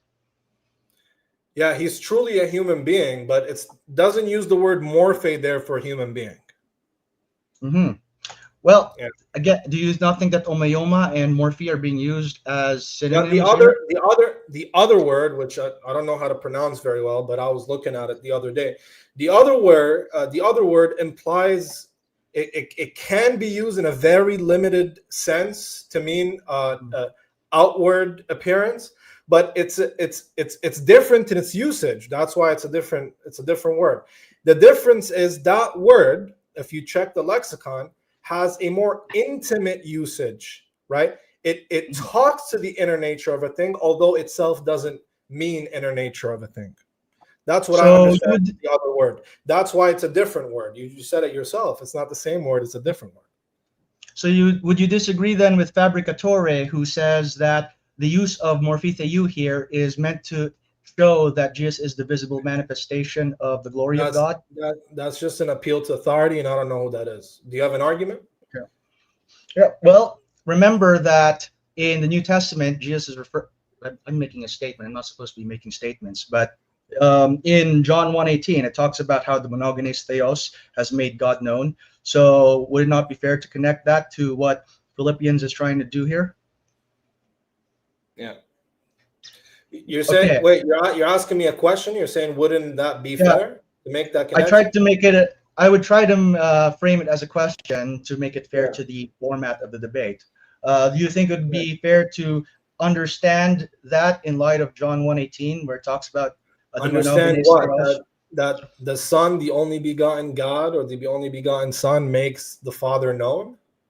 Yeah, because if he is the morphe theou, and as Fabricatore says, he is the visible manifestation of God, then doesn't that make sense in light of other statements that talk about Jesus?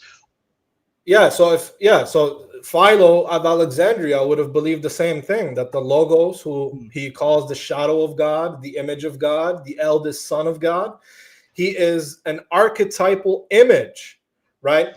He is a conceivable image of the inconceivable, incomprehensible God, right? But he himself is not the most high God.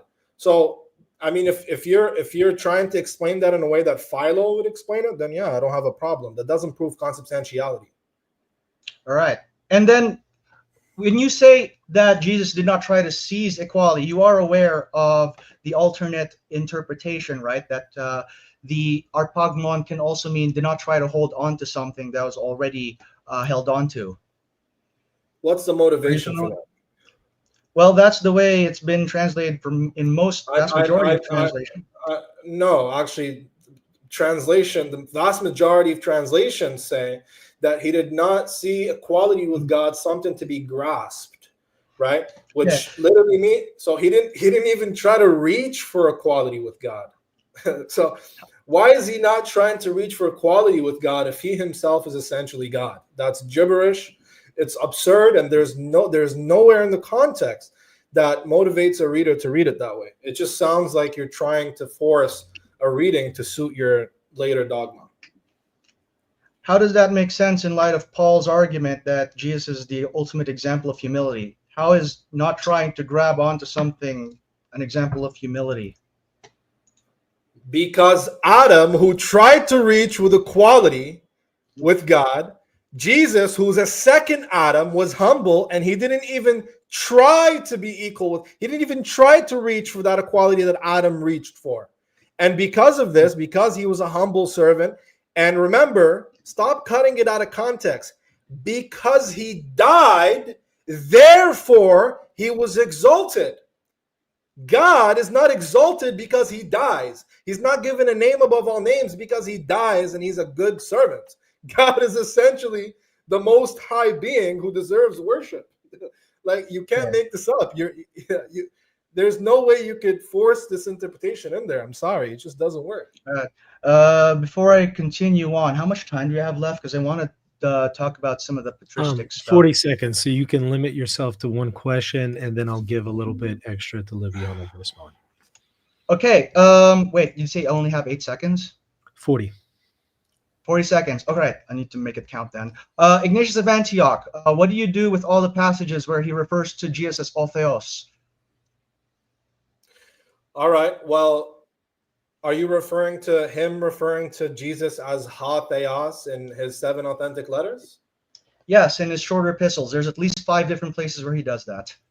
Oh, okay, fantastic. Well, Saint Ignatius, as you know, and you know the position of scholars, they're actually split on what he was. Some say that he was a modalist, and some say that he was a subordinationist. But no serious scholar thinks that Saint Ignatius thought that Jesus is God in the same sense that later Nicene fathers did. As a matter of fact, all of that is thrown into the trash because Saint Ignatius makes it clear Jesus is a product of God's will, which according to Saint Athanasius makes you an Arian heretic. So by the Nicene fathers, Saint Ignatius is an Arian heretic. That's why in his inauthentic letters, you would find scribes in manuscripts of Saint Ignatius trying to add according to his humanity, so that nobody could argue that Saint Ignatius was a subordinationist. Okay, we're out of time for that round. Let's go ahead and restart the clock here for 20 minutes. Libiano, you're going to now have an opportunity to ask questions of Lewis. Whenever you're ready, you let me know. Sounds good. I am ready. Lewis, can God die? Depends on what you mean by dying. I mean by dying the cessation and the loss of control over life function and bodily function. Bodily functions. Well, that definition implies a body, which God before the incarnation could not, by definition, but God after the incarnation could. Yeah. So did Jesus lose control over bodily functions? He gave them up. In John chapter 10, he says that he lays down his life voluntarily. I didn't ask that. I said, did he lose control or did he not lose control over bodily functions? He lost control, yes. All right, so God lost control over functions? Lost in the sense of relinquished. Okay, well, I'm not asking in that sense, because when we die, we actually lose control. We don't just pretend to lose control. Did Jesus actually lose control over bodily functions? Depends on what you mean by actually lose. Lose as, again, because Jesus says that he could choose to take it up again at any time. That's in John chapter 10. That's about bringing his life back up. I'm asking you, when Jesus died, is it the case that it is just as we die? Because when we die, we lose control over life functions. We are Okay, did Jesus go through that? Did he lose control over life functions? Yep. All right, so God can lose control over something? Yeah, if he chooses to. All right, so God can choose to lose an essential property. Thank you very much. Let's What's the move essential on. property? I'm not supposed to. Essential. You're not supposed to ask me questions, but I'll tell you. Sorry, having power having power and dominion over all things. God can never lose power and dominion over anything. If he lost power and dominion over life functions, he can't be God, which you just conceded to. So Jesus, per you said, if he doesn't have an essential property of Yahweh, he can't be Yahweh. So you just conceded Jesus, not Yahweh. Thank you. Proverbs chapter 8, verse 22. Does the Septuagint say that Jesus is created? Yeah, the Greek word does use the word create. So good. Good. Is Jesus a creature in any sense? Well, if we're referring to the logos, then no. I mean, referring to the human body that he acquires. I'm talking about the pre-incarnate wisdom. Is that a creature? Nope. No. All right. Does Proverbs 8:22 say it's a creature? In the Septuagint, it does. In the Masoretic text, it doesn't. Okay, is one wrong and one right? Or are they both Yeah, right? so do you want it's hard to talk about this without delving into Old Testament textual criticism, but what the Septuagint often does is it tries to find an equivalent for the Hebrew word, and sometimes it does a good job at it. Other times there is not Okay. necessarily an brother, exact equivalent. is Proverbs 8:22 a correct description of wisdom, or is Proverbs 8:22 in the Septuagint wrong? I disagree with the Septuagint reading. I think Good. that the Masoretic reading is correct. Good. Did the early fathers quote the Septuagint to say that Jesus is a creature and explain it away?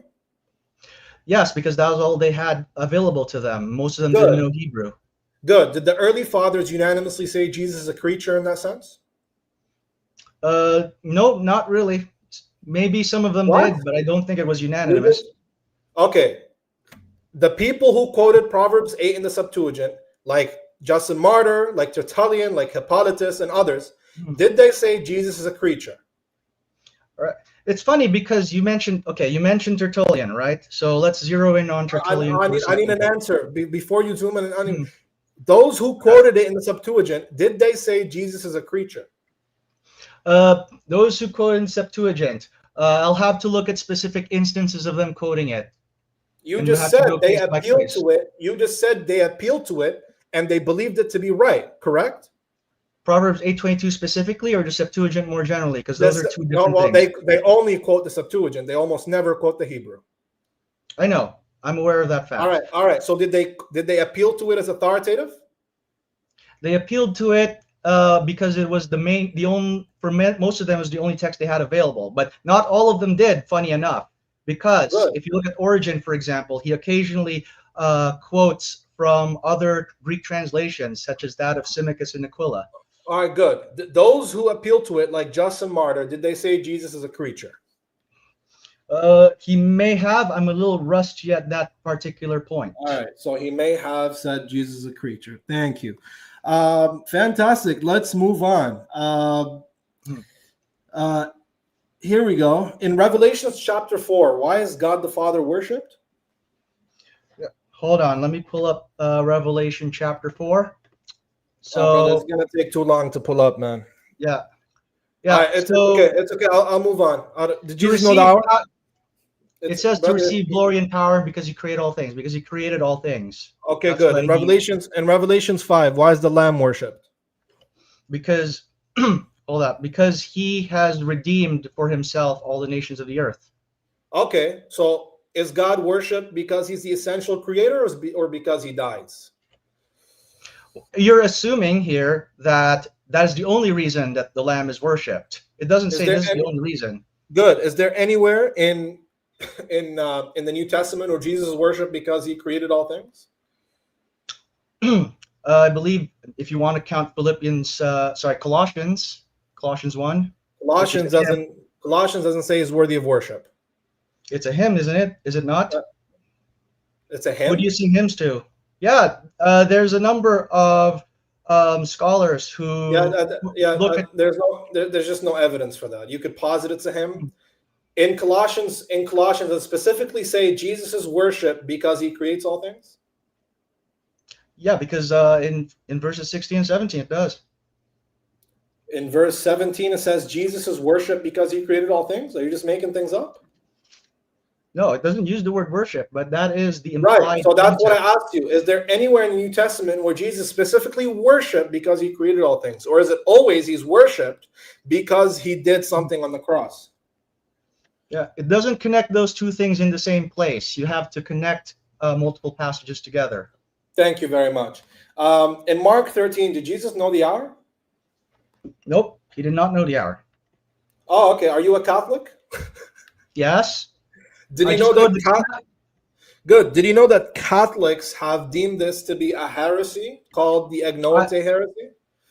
I literally quoted the Catechism of the Catholic Church. The Catechism says that humanity doesn't know? It says here that he had a human knowledge that was limited. That's in paragraph 472. No, I'm talking about the person. Did he know? Not talking about whether he had a limited nature. Did the person know? Knowing is something that is predicated of the nature in this case. Wait, the person doesn't know? You can't say the person knew? Yeah. Well, again, that's why when it comes to predication, knowledge is something that is attached to the person, not the person, but the nature. Right, but it's predicated to subjects, right? Mm-hmm. Natures don't know things, persons know, right? Mm-hmm. Did Jesus know or not? He did not know. All right. Can God not know something at any time? Nope, not unless he chooses to. So Jesus is not God. Wait, you said he could choose not to?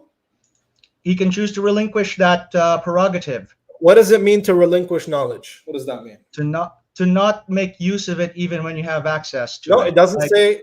It doesn't say I don't make use of it. It says I don't know it. Does he know it, or does he just not use it? This is where I would connect it to the kenosis language in Philippians 2:7. He emptied himself. Has no connection. I don't know. I'm asking you what it means to empty knowledge. It means that you have that prerogative. You choose not to make use of it on a temporary basis. Does Jesus say he has knowledge and doesn't use it, or does he say I don't have knowledge? He doesn't have to use those words because we don't isolate text. We connect them together. No, you don't isolate text. Well, Philippians doesn't talk about knowledge. I'm asking you, what does it mean to empty out your knowledge? Knowledge is a predicate where you either know or you don't know. So did Jesus not know? I'll give you an analogy. I have a very extensive library of books on verbum, so I can access that. I don't have it. Look, am I allowed to answer the question? You're talking to me about books. I'm asking you a question. Am I allowed to use an analogy to answer the question? All right. Yeah. Hurry up. Okay. Let me use the analogy then. So my verbum has a very extensive library. There's a lot of knowledge contained in it, and I can access it at any time. And admittedly, I have been using my verbum library very extensively during our debate. Now, I could have chosen to not use my verbum library, just keep the app off and go buy physical books or what I have stored in my head knowledge. So Jesus relinquishes the use of that knowledge analogically to if I were to choose to relinquish my use of my verbum app during our debate. Yeah, your verbum app is not mental knowledge. Jesus is speaking about mental knowledge. Did Jesus have mental knowledge or not? Yeah, it's an analogy. All analogies break down. There's no analog. An analogy is supposed to have an analog that parallels. Did Jesus have mental knowledge of the hour? No, he did not. All right, so he can't be God because God always has mental knowledge. Thank you. Let's move on. Can God have a higher authority than himself? Can God have a higher authority than himself? Not from outside his being. Yeah, like that's fine. No being can have a higher authority than the divine essence. And being means what? It means the essence of God. God in his essence. That's just a synonym. That's just a synonym. I'm saying, what does essence refer to here? Is it referring to universal or is it referring to the instantiated particular? In this case, it would be referred to the universal. Universals don't have authority. Universals are ideas in the head. You're confused, sir. You're confused. You're cross-examining. You're supposed to ask questions, not make statements. All right, no problem. Is it an essential property of an instance of divinity to have authority over all things?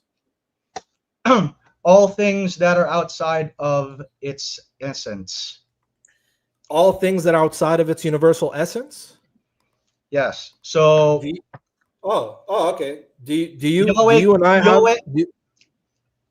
Basically, Yahweh has authority over all things that are not Yahweh. Yahweh has authority. Is Yahweh a single self? He is, if we're referring to self in terms of relative identities, then he is three selves. He has three selves. Interesting. So can a self that is Yahweh have lesser authority than another self? Within the hierarchy of the Trinity, that is possible. Okay, so the Father can have a higher authority than him? No, because there's no other person within the Godhead that No, is higher than the yeah, Father. I'm asking about logical possibility. Logical possibility, if there was if there was a person of the grandfather or something, hypothetically, I suppose, but that's All right. not the All right. case So here. let me just confirm. It is logically possible for the Father to have a higher authority than himself, correct? Logically, sure, if the Trinity was All right. composed differently. All right, fantastic. Thank you very much. Can God be tempted? Can God be tempted? People can try to tempt him, but God cannot give in to the temptation. Oh, interesting. Wait, so God can feel internal temptation as long as he doesn't react to it? God does not feel the temptation. People can attempt to Oh, tempt him, but good, what is guaranteed is that he will never give in to that temptation. good. Do humans essentially have the potential to feel internal temptation? Sure, yeah. We do it happens all the Interesting. time. Does Hebrews 4 say that we have a high priest who has become a human and been tempted in every single way that we have? In his incarnate state, he does experience temptation. Now, it Good. doesn't say anything about the possibility of giving into that temptation. Good. So does Jesus feel internal temptation? It doesn't say anything in those passages about what Jesus felt. It does. It does. It says that he was tempted in every single way that humans are tempted. You said humans are essentially have the potential to be tempted internally. Humans are tempted internally. Did Jesus have every temptation that a human can go through or not? Yeah, that would imply that Jesus has concupiscence, which is something that as a Catholic I reject. What does that mean, sorry? Concupiscence, it's the property of feeling the tug towards sin, which as Catholics I believe Right. So does not that's what have I'm that. asking. Sir, you said it's an essential property of humanity to have the potential to feel inner temptation, correct? It's a property of humanity to be able to be tempted. All right, good. It Was doesn't say Jesus anything about the feelings. Oh, good, good. Was Jesus able to be tempted inside? Inside, like it doesn't say that he Internally. can, or internally. If you look at the New Testament, nowhere it says that I he didn't felt. ask you says that. I said, did Jesus have potential to be tempted internally? Not that he was. No, I don't think. No, I don't think so. Because again, So, he doesn't. so Jesus wasn't a true man because you said it's an essential property of humanity to have the potential to be internally tempted. It's not essential to feel the tug of that temptation. I didn't say, sir, stop, Strom. I didn't say it's essential to feel it. I said it's essential to potentially feel it. Potentially feel it. Not in this No, I don't think so. All right. So a human can be a human, and it's impossible for him to feel internal temptation. A person, you know what? We actually, Jesus, funny enough, is not the only example of this. We believe that when human beings are perfectly sanctified and glorified up in heaven, they retain their true humanity, but they're no longer capable. They no longer have the potential to feel temptation. And they're still truly human in that case. So Jesus is similar to that in the sense that he has, people can try to tempt him, Satan can try to tempt him, but the potential for him to give into that is not there. Okay, good. So you're saying that a human could be a human, any human, and it's not necessary that he could ever be he can't be internally tempted. It's either the case that he could or he can't. Which one is it for humanity? It is possible for a true human to not feel the potential to be to not have the potential. There's no such thing as feel the potential. It's either the potential is there or it's impossible. Right. Which one I mean is it? that it is possible for a true human to not have the potential to feel temptation. Okay, good. So a human essentially doesn't feel inner temptation. No, I mean that it's possible for a human. It's either the case that it's essential that there is potential possibility or not. Which one is it? Hold on. Are we talking about? It's a true dichotomy. No, if you're asking if it's possible to be a human and yet not have the potential to fall into temptation, that means it's impossible. That means it's impossible for you to feel inner temptation. I think that it is possible for a human to not feel inner temptation. And that would be an essential property? Which is the essential property in this context? Would him not being able to feel inner temptation be essential or accidental? It is accidental because If other it's an human beings can accident, acquire it. if it's an accident, then it could be otherwise, right? That could be otherwise, sure. Okay, so then it's not. It's so he could feel it potentially because there's a potential of otherwise, right? Yeah. If Jesus had a fallen human nature, which is what all of us have, then it would be the case. Good. So Jesus had a different human nature than us. He wasn't consubstantial with us. It was not fallen. That's the key difference. I didn't ask that. I said, is it the same human nature or different human nature? It is the same when vis-a-vis the essential properties of what it means. All right, good. You said it's an essential property of humanity that they can't be tempted. I say, wait. If they're fallen, because again, human beings in heaven, they can't be tempted, but they're still human. Does that make sense? Yeah, I'm asking you, is it an essential property that you can't be tempted, or is it an accident that could be otherwise? Is an accident that could be otherwise. All right. Did Jesus have that human nature? Which human? The human nature of having the potential to be tempted. Yeah. No, he could not be tempted. All right. Thanks. So Jesus was not consubstantial. You just rejected Chalcedon. Thank you very much. Jesus was not a true human, according to you. Fantastic. How would Jesus being Yahweh and the Father being Yahweh not be two gods? Well, Yahweh here is being used as a synonym for, in this context, Yahweh is used to denote the divine nature. Yep. So how would you have two subjects with divinity predicated and not have two gods by classical identity? Yeah, so they are identical vis-a-vis their essence. They're not identical vis-a-vis their relations. Yeah. So you're familiar. I'm sure you're familiar with all of the debates going on in that topic. Sure. Are we done here? Are we done here? I'll give you just a second to wrap it up, but we're out of time. So just yeah. Sure. Yeah. So okay. So does he get to? Do I get to ask another question, or are you just gonna finish? Just because we ate a little bit into the time, ask a quick and then quick response, and then we're going to move on to Q&A. All right. Okay, good.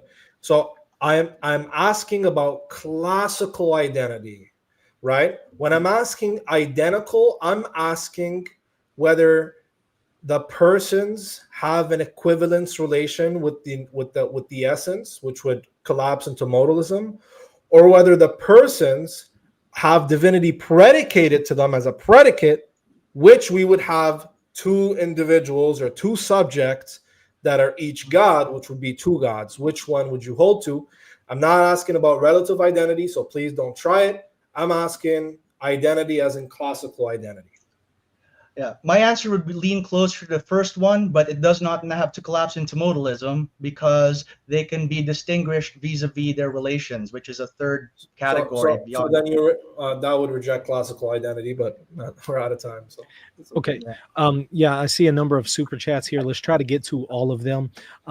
So we'll have to make this as quick as possible, and I also want to give each of you an opportunity. So to respond. So if one question is for one of you guys, the other one will have an opportunity. But let's try to keep it brief because it looks like we have a few of these to go through. Okay, so one says, is the hypostatic union biblical? As Jesus built his church on the rock of Satan, Peter, and Matthew in 16:18 through 23. I think that would be for you, Lewis, I believe, if I'm understanding. I don't understand what the two things have to do with each other. Maybe you can elaborate on it. I think he's probably talking about when Jesus says to Peter, "Get behind me, Satan." That might be what he's thinking of. I don't know.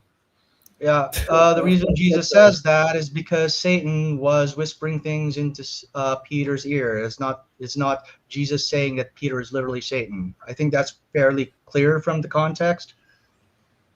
Okay, Libiano? Yeah, I think that's a little bit absurd. I would agree with Lewis here that Peter is not actually being called Satan. Okay. All right, let's see another one here. Salam Libiano, can the good Christian answer this question directly? Does he and Christians worship a rabbi? So that would be for you, Lewis. Okay, yeah. So sure, yeah, we worship a rabbi. And All right. what next? Orthodox Right. Muslim, do you want to say anything about that? Is there some latent anti-Semitism in this question? Because I Uh, detect a little bit of latent anti-Semitism in.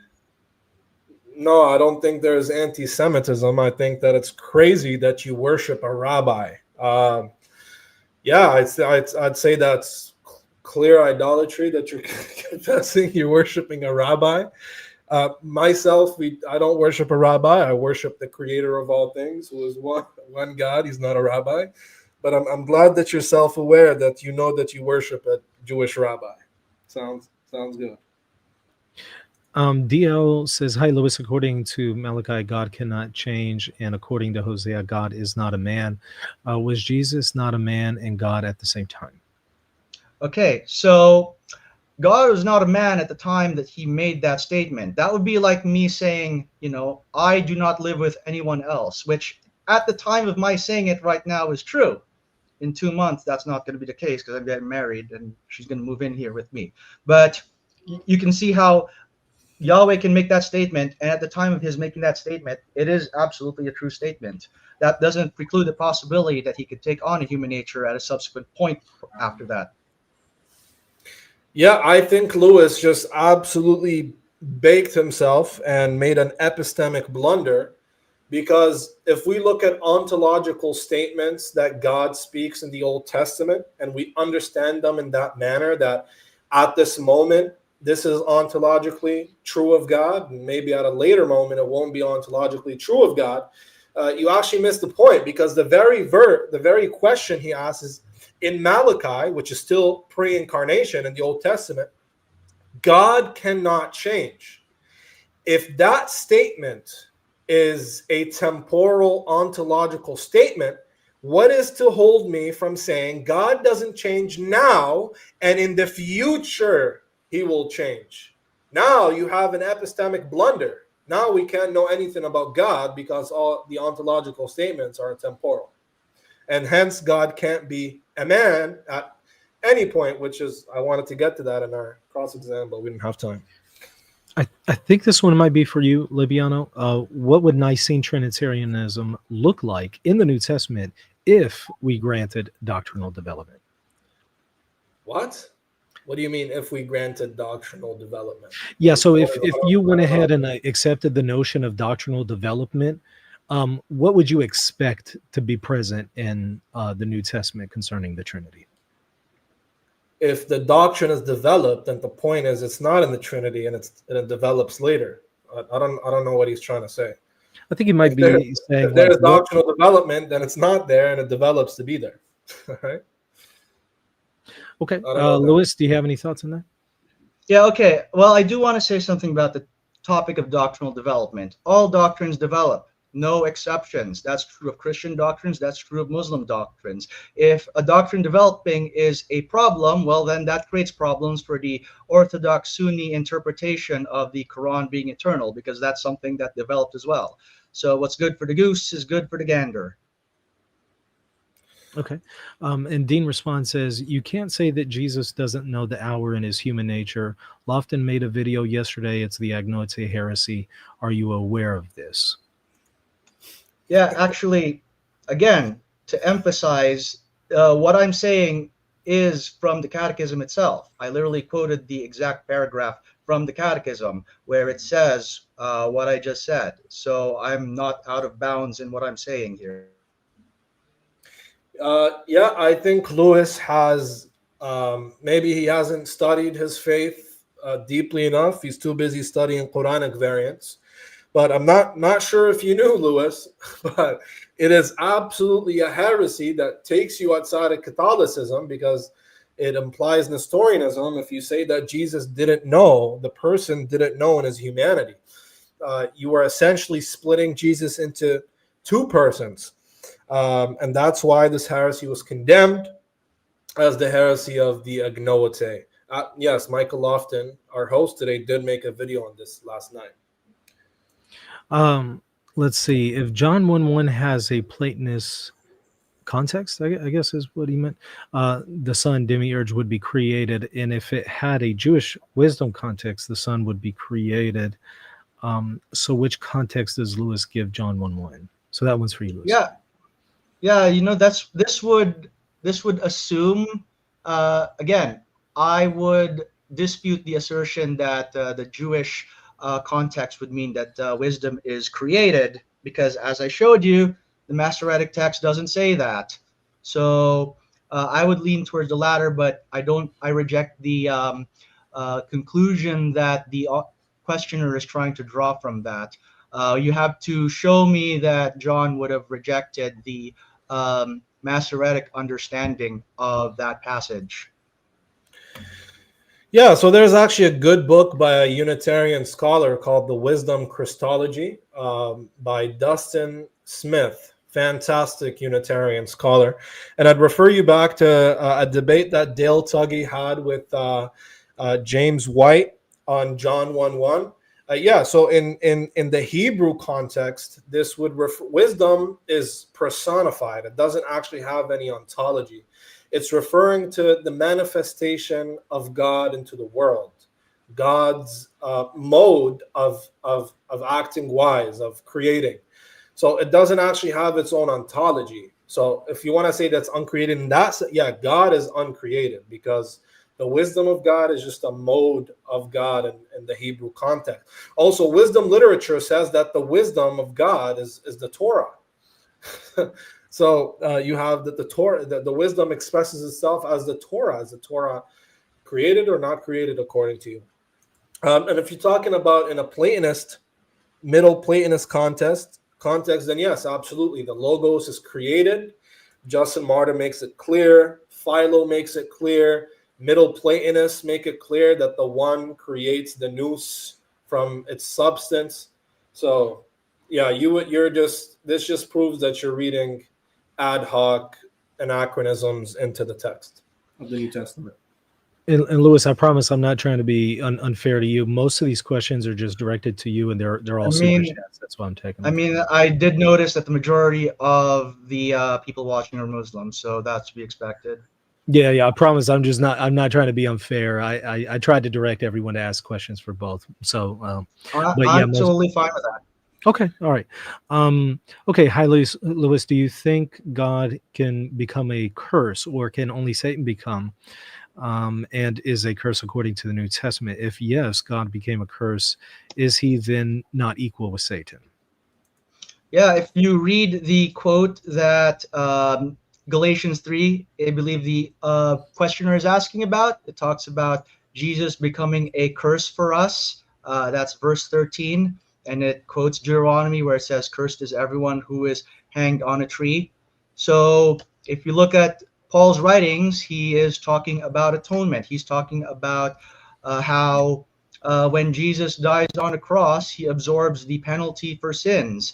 And sin is something that causes us to be accursed by God. So Jesus, through his sacrifice, averts that curse from us, and in the process, takes it on himself. All right. Well, we spoke about this last time in our last debate. So thank you, Lewis, for admitting that your God is cursed. Not saying that. I would never say your God is cursed, but you're admitting that you have a cursed God, something completely unbefitting. And I spoke about how it's a misquotation of Deuteronomy, because the curse doesn't happen because of the method of death. The person isn't cursed because they died in a specific manner, because they were hung on a tree. They're cursed because of because of how significant their wrongdoing was, and because of that, God curses them. According to you, Jesus didn't do any wrong, so this wouldn't actually apply to him. And if that's how you're understanding it, then I guess you must understand the text where Jesus becomes sin for us, as Jesus absorbing all sin and becoming sinful. So then the question is, if you needed a sinless sacrifice on the cross and Jesus was sinful, then he couldn't have been a sinless sacrifice on the cross. Dean responds, asks, is there another plausible interpretation of Mark 13:32 besides the human nature not knowing? If yes, please provide it without ignoring the context. So I think that one's for you, Lewis. What do you mean another plausible interpretation besides the human nature not knowing? Yeah. Is he trying to ask me if I can think of a different interpretation? I already gave my interpretation. It refers to the fact that in his incarnate state, the human soul of Jesus possesses true human knowledge with all the limitations thereof. That's the Catechism's answer to the question, which I'm just repeating. Okay. Orthodox Muslim. Yeah, so I'm not sure Lewis is aware of how you predicate things, but natures don't know. Natures are sets of predicates themselves. So natures don't know, and that's why Lewis earlier said that actually the person doesn't know. The person doesn't have mental knowledge, and that's where he conceded the debate. Actually, well, he conceded a long time ago, but that's one of the times he conceded that Jesus can't be God because he lacked mental knowledge, and God cannot at any time lack any mental knowledge. Okay. Did early Christian views of Jesus, the Eucharist, hypostasis, personification, develop from Jewish wisdom literature, and to what extent were they shaped by pagan traditions or Egyptian religious thought? It's a little off topic, but if you want to. That's fine. Fine. If you want to, I'll take that question. So actually, there's a great book. Trying to remember the exact title of it. It's called The Gospel in the Greeks by Ronald Nash. Great book. I highly recommend it. But he looks at some of the alleged parallels between Christian beliefs about Jesus and paganism. And what the author has shown is that all the alleged parallels are either based on exaggerations, mistranslations, or outright fabrications of what the ancient Greeks and Romans allegedly believed. And a lot of the stuff that was mentioned, for example, the Eucharist, they do have Jewish precedents. In fact, I did a whole presentation on this. If you go through the channel, I did a whole lecture on the Eucharist and its Jewish antecedents, and it's heavily based on the book by Grant Petrie, Jesus and Jewish Roots of the Eucharist.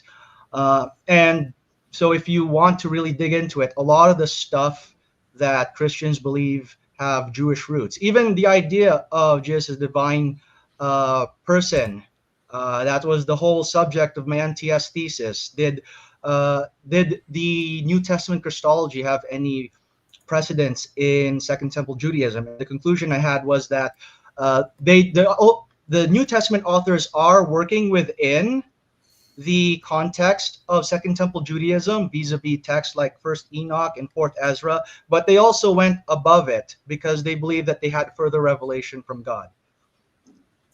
Okay, Orthodox Muslim. All right. To answer this, if you just allow me to share my screen, I just want to read something to answer this. Okay. Let me pull it up here. Yeah. Yeah. So we're in the Justin Martyr's first apology.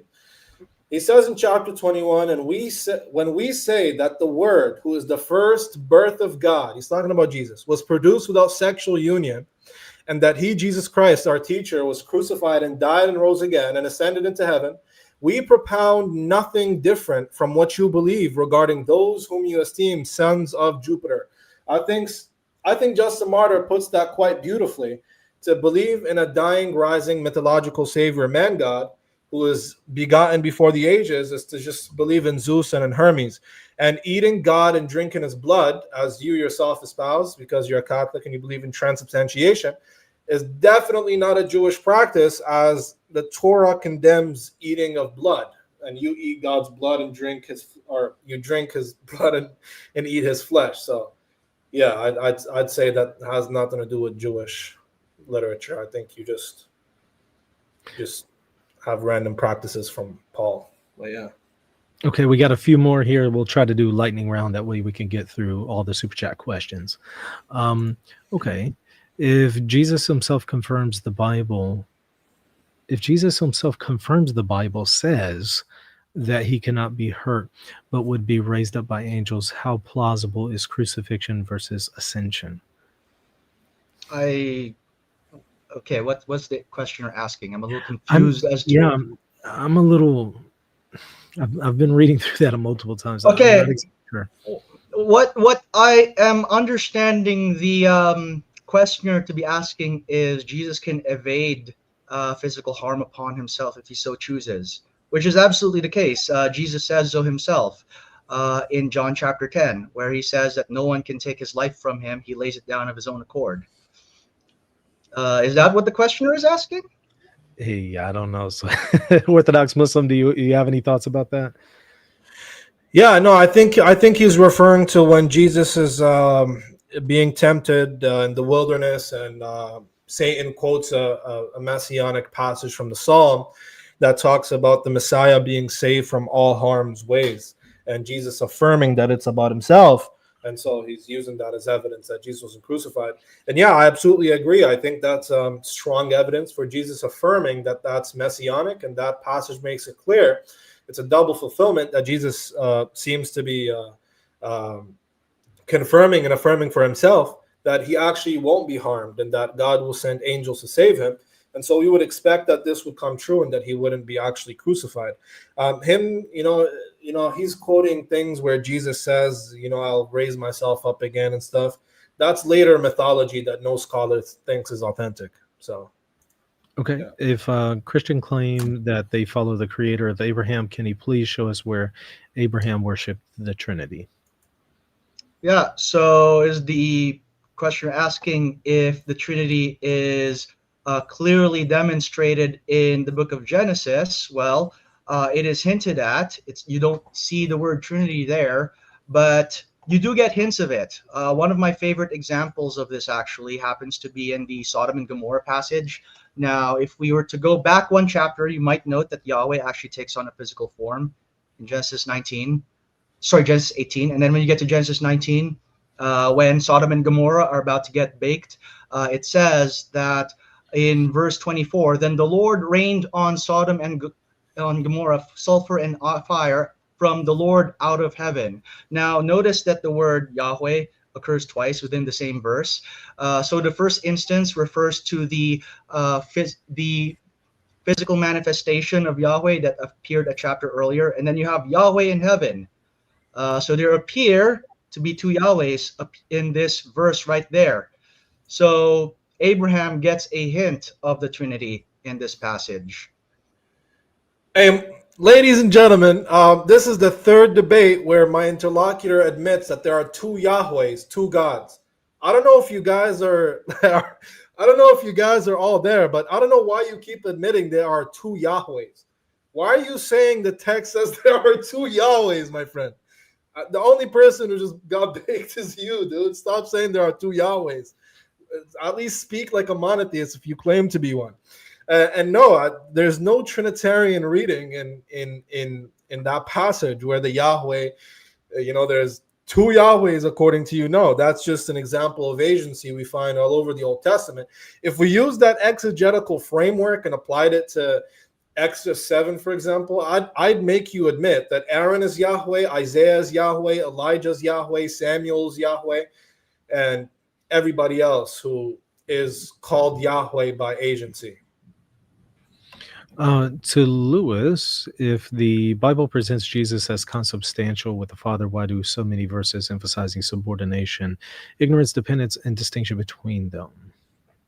Okay. Well, there's a twofold answer to that. One is, we can always choose what passages of the Bible we emphasize. So we can emphasize the subordination and distinction passages we like. We could also emphasize the passages where divine traits are predicated of Jesus, and that would paint a completely different picture. Now, to answer the subordination and the distinction passages, once again, all those are compatible with Jesus being consubstantial with the Father. Once you take into account the economic Trinity, the idea that there is a hierarchy within the Trinity, and the fact that the Son proceeds from the Father even within the Trinitarian paradigm. And of course, the Father is distinguished from the Son. They are not the same person. I think that goes without saying. We're not modalists here. Yeah, I think that's wrong. I think you as a Catholic, you are a closeted modalist. You're right. You're not a modalist. You're a closeted modalist. You don't want to admit it because you believe in one self-Trinitarianism that Augustine gives you in the 4th century. But anyways, that's besides the point. Can you please show me the question Yeah, again sure. so I can address it? Yep. Presents concept. Why do we find many verses? Yeah. So that's actually a great point. And I've spoken about this before. The Bible makes it clear Jesus is subordinate. That that Christ is the head of the church and the Father is the head of Christ, right? That the Father puts everything under his feet and then takes the kingdom away from him. That Jesus is the mediator between man and God. That Jesus is the image of God. That Jesus is begotten by God. Jesus by himself can't do anything. Jesus gets his authority from God. Jesus has a God. All of these texts make it very clear that Jesus can't be the same kind of God as the Father. It's impossible.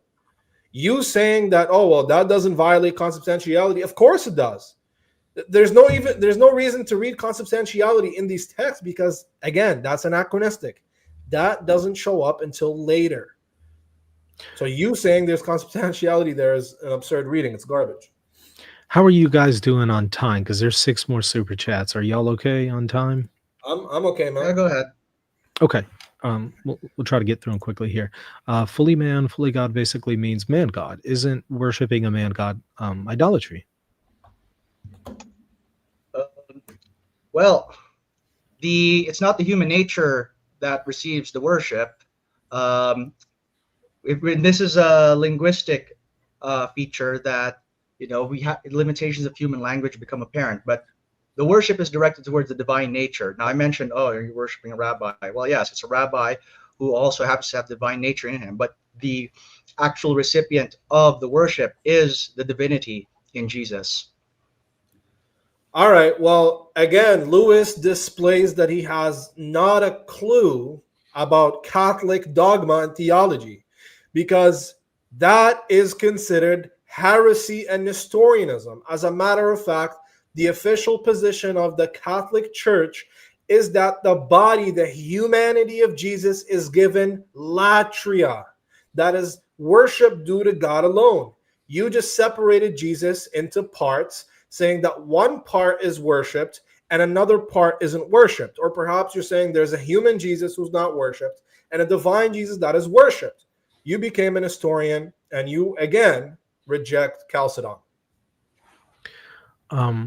If Jesus is God, why he said that he can call the Father to give him angels and didn't say that he can call his divine nature to give him angels? I'm, again, a little confused as to what the questioner is trying to say here. I think he's asking, why did Jesus say that he could ask the Father to give him angels instead of just saying, I can send the angels myself since I'm divine? I think that's what he's asking. Yeah, so it's because he is in his incarnate state. That's why. So he has relinquished that authority. Bro, because it's clear that you're not reading the passage in its context. You're just gibbering. And what do you mean he wasn't in his incarnate state? It's very clear that you're trying to read a later understanding back in the text. That's a beautiful point. Why is it saying that the Father is the one doing this? The Father is giving him authority to heal, to forgive sins. Why isn't it the divine nature that's giving him the authority to forgive sins? Oh, because he was an incarnate. Well, he still had a divine nature, did he not? You appealing to self-emptying kenosis is very absurd. It's gibberish and it has no, it's unintelligible. What does that even mean? What do you mean? He didn't have it? Is that how he emptied himself or what? He clicks a button and it deactivates? It doesn't make any sense, man. It's clear you're not actually interpreting the text in the way that the author intends it. You just want it to fit with your dogma. So a couple for Libiano. If Jesus is not consubstantial, is he commanding his disciples to commit idolatry by directing their worship that is only meant to the Most High towards a lesser Yahweh? Yeah, so that misunderstands my position and the data that we have. Jesus has nothing to do with Philippians, with Revelations 4 and 5, with Hebrews. I'm saying the early Christian community that dominated Christendom quickly deified Christ and made him worthy of worship because of his exalted status. Jesus doesn't have any part in that. Jesus is never worshipped in the Gospels. He's never given worship due to God. All right. So Jesus has nothing to do with early community being a bunch of idolaters and worshiping him as an exalted son. That's a twisted thing that came after. Okay, another one for you. Dean responds, Okay, asks. do I get Oh to yeah, I'm so sorry. You respond? do get the response. I'm sorry. Go ahead, Okay. Louis. Yeah. Wait. So my opponent said that the disciples in the Gospels never worship Jesus, yet we have several instances of that precise thing happening. We have multiple instances of proskinesis happening towards Jesus there. And in case my opponent wants to argue, well, why does he use proskinesis rather than latreia? Well, latreia is usually used in a cultic context. Jesus is not worshipped in a cultic context, specifically in the Gospels. But you do get instances of latreia towards Jesus as well. There's actually two places there in the New Testament, Philippians 3:3 and Revelation 22 verse 3. So you can look it up. Okay. Dean asks, Liviano, can you display a source on the agnoite? Yeah. I was actually going to read this to show that my friend here is completely ignorant on Catholic dogma. Excuse me. I'm just going to download this quick and put it. Let's see if it works. Do you want me to move on to another question in the meantime while you do that? No, I have it. I have it right here. Sorry. Okay. Image file. I hear you. Can you present it? I uploaded it. Yes. Okay. There we go. Is that it? No, it's the other one. See, image Okay. 9486. Yeah, so here, John Henry Newman, Roman Catholic Writings on Doctrinal Development, thesis 9, pages 48, 49. He says, it is well known among serious students of theology that some of the 4th century fathers spoke of the knowledge of Christ's soul in such a way as to suggest that they did not believe it to have been perfect from the very moment of his conception in Mary's womb, but to have begun growing as he advanced in age, as the evangelist says. It is Catholic dogma that the man or human nature assumed by the word did not have, abstractly speaking, or in first act, as they say, perfect knowledge, but that really, or in second act, he did have it, because the man was deified in the word. Thus, Christ as a man would never have been ignorant of anything a man could know. As Gregory the Great expresses, he knew in the nature, but not from the nature of his humanity, which is exactly what I was saying. So I'd love for Luis to deal with that quickly here, and please apologize to all the Catholics for messing up and committing heresy. Actually, funny enough, Gregory the Great summarizes. Can you pull up that quote again? Put it back on the screen. Yeah, I removed it, so let me put it back here. Yeah, because there's a couple of key lines in there that actually make my point. So it says there by St. Newman, he did not have, abstractly speaking, or in the first act, as they say, perfect knowledge. So that's the sense in which I'm saying that the human nature did not have it. And also the quote by Gregory the Great at the end. Can you finish? Can you finish? Because you didn't finish.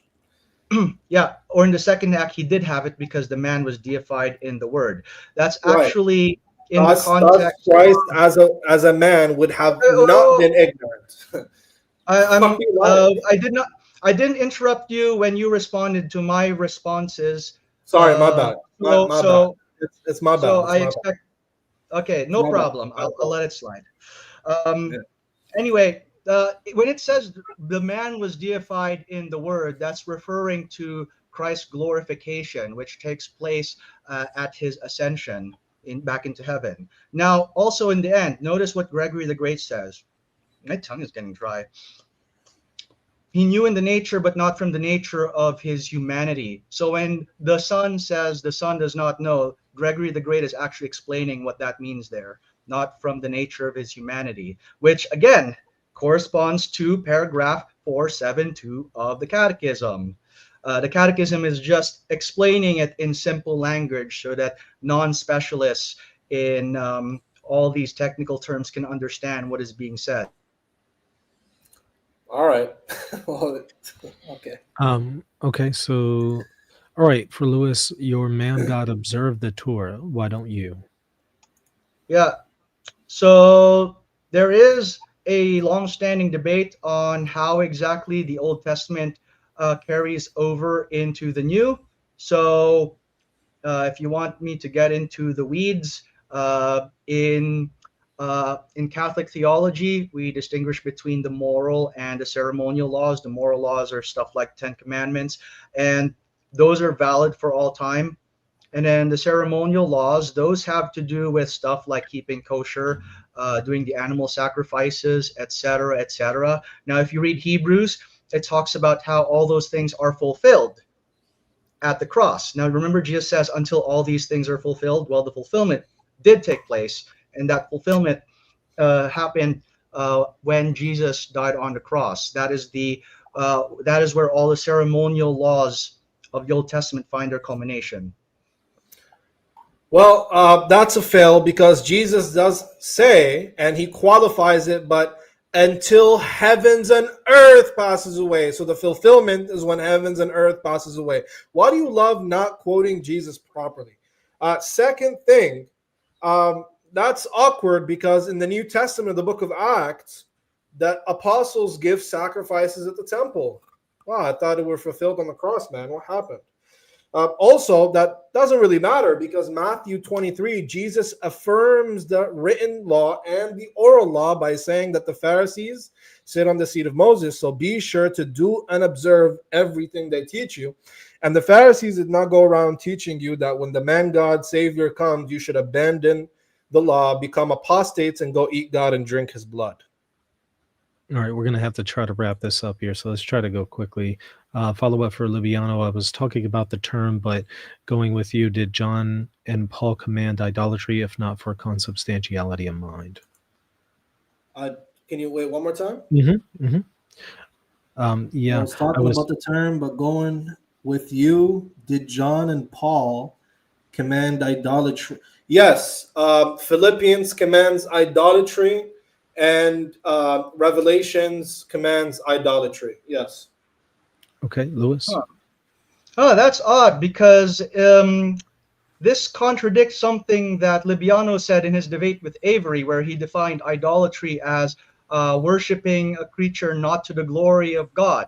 Are John and Paul not commanding this worship to the glory of God? If that's the case, then according to the definition that Libiano gave in his previous debate, then that does not count as idolatry. All right, there's just a few more. Just checking once again if y'all are okay on time. I want to be sensitive to y'all's schedule. Okay, question for both. Can the Father not being able to incarnate show that Jesus and Father are not equal? Starting with you, Orthodox Muslim. Yeah, I think this is a fantastic question. It talks about whether generating or the energy of generating is an essential property of divinity. I think this is why my opponent here is going to subscribe to the filioque, because he says that the Son actually does have the energy of procession, because the Holy Spirit is generated by the Father and the Son.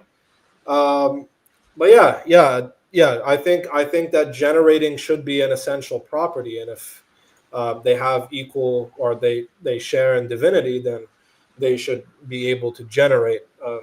I don't know what he would say for the Holy Spirit generating, though. Lewis? Yeah. So I'm not sure what that means, how that proves that they are not equal. All it proves is that the Father and the Son have distinct roles, and that they do not do the same things. So the Father does not incarnate because that's not his role to become incarnate. His role is to act as the fountainhead of the Godhead, to make the decrees, as it were. It's the Son's property to become incarnate. Yeah, Okay. but whatever. There's two more here, and there's a few others that people have sent, and what I could do is email them to y'all if y'all want to maybe address them in the comment section at a later time. We're having to try to wrap it up here. Okay, Lewis, why is Satan called the shining star and Jesus also called the shining star? Why are they always compared to each other? Yeah, if you're talking about, it's either Isaiah or Ezekiel. I sometimes conflate those two. Lucifer was the title that Satan held before he rebelled against God, but he is no longer the shining star. He forfeited that when he rebelled against God. Sometimes the same title can be used of multiple reference to show that they are in some way analogous or have similar prerogatives, but that doesn't mean that they're exactly equal. To give you another example, Jesus is the light of the world. His disciples are also the light of the world, but Jesus is the light of the world in a much greater sense than the disciples. So Jesus is the shining star, and Lucifer before his rebellion was the shining star, but Jesus exhibits that to an even greater extent than Lucifer. Okay, go ahead, Orthodox Muslim. Interesting. I wish that he'd apply that to his arguments when he's saying, "Oh, the Father, Yahweh is called Kyrios, Jesus is called Kyrios, and they must be the same Kyrios." Well, I'm glad that you're conceding that point of reasoning. I'm glad that you're conceding that a title being analogically predicated of an individual doesn't mean that doesn't make it an identity statement. I agree. I think that just because they're called the same thing, it doesn't make them doesn't create an equivalence relation. Okay, and if I missed anybody's questions, I'm going to go through them again, and I'll send them to both debaters so they can follow up if they would like in the comment section. I apologize if I missed any chat, even though in slow mode is Sure. going pretty quickly. Sure, I'd be happy to take people to interact with people in the comment section afterwards. That's where the real fun happens afterwards. Yeah, just letting y'all know I'm not attempted to be selective or anything here. Here's the last one. Can we ask Liviano for his upcoming debates? And many thanks for the moderator. Thank you. Appreciate it. All right. Yeah. Upcoming debates. Yeah. So I have a debate on October 5th, I think, on this channel with Reverend Samuel Green. I think that's it for this channel so far. I have a debate with Inspiring Philosophy, but he wants time to study, so he pushed it 6 months. Mm-hmm. I don't know why he wants to wait 6 months, but it is what it is. Apostate Prophet is very sloppy. He wants to debate specific topics that he wants to do, and he doesn't want to debate any of our topics. As a matter of fact, he canceled his debate with Dean yesterday after extending it for 2 weeks and ran away. So yeah, if any of you guys, big guys, I know you guys are watching, telling me that I'm debating people that are not well known, I'm only doing that because the well-known ones don't want to debate. So for those well-known ones, if you guys want to debate, Michael Lofton is a great channel, very good guy, respectful, very unbiased host. So let me know. Get in touch with him, and he'll get in touch with me.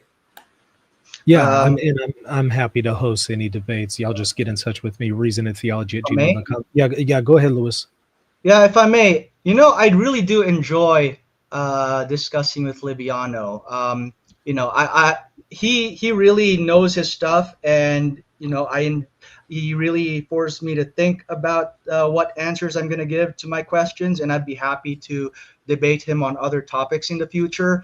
My only caveat to that is not before the end of November, because my wedding, my honeymoon, and my PhD defense are all happening at roughly the same time on that month. So once those three things are out of the way, I'm happy to do more of these. And congrats on all of that, by the way, Lewis. Okay, so we're going to move over to our closing statements, 4 minutes each, beginning with you, Lewis. I'm going to put 4 minutes on the clock here.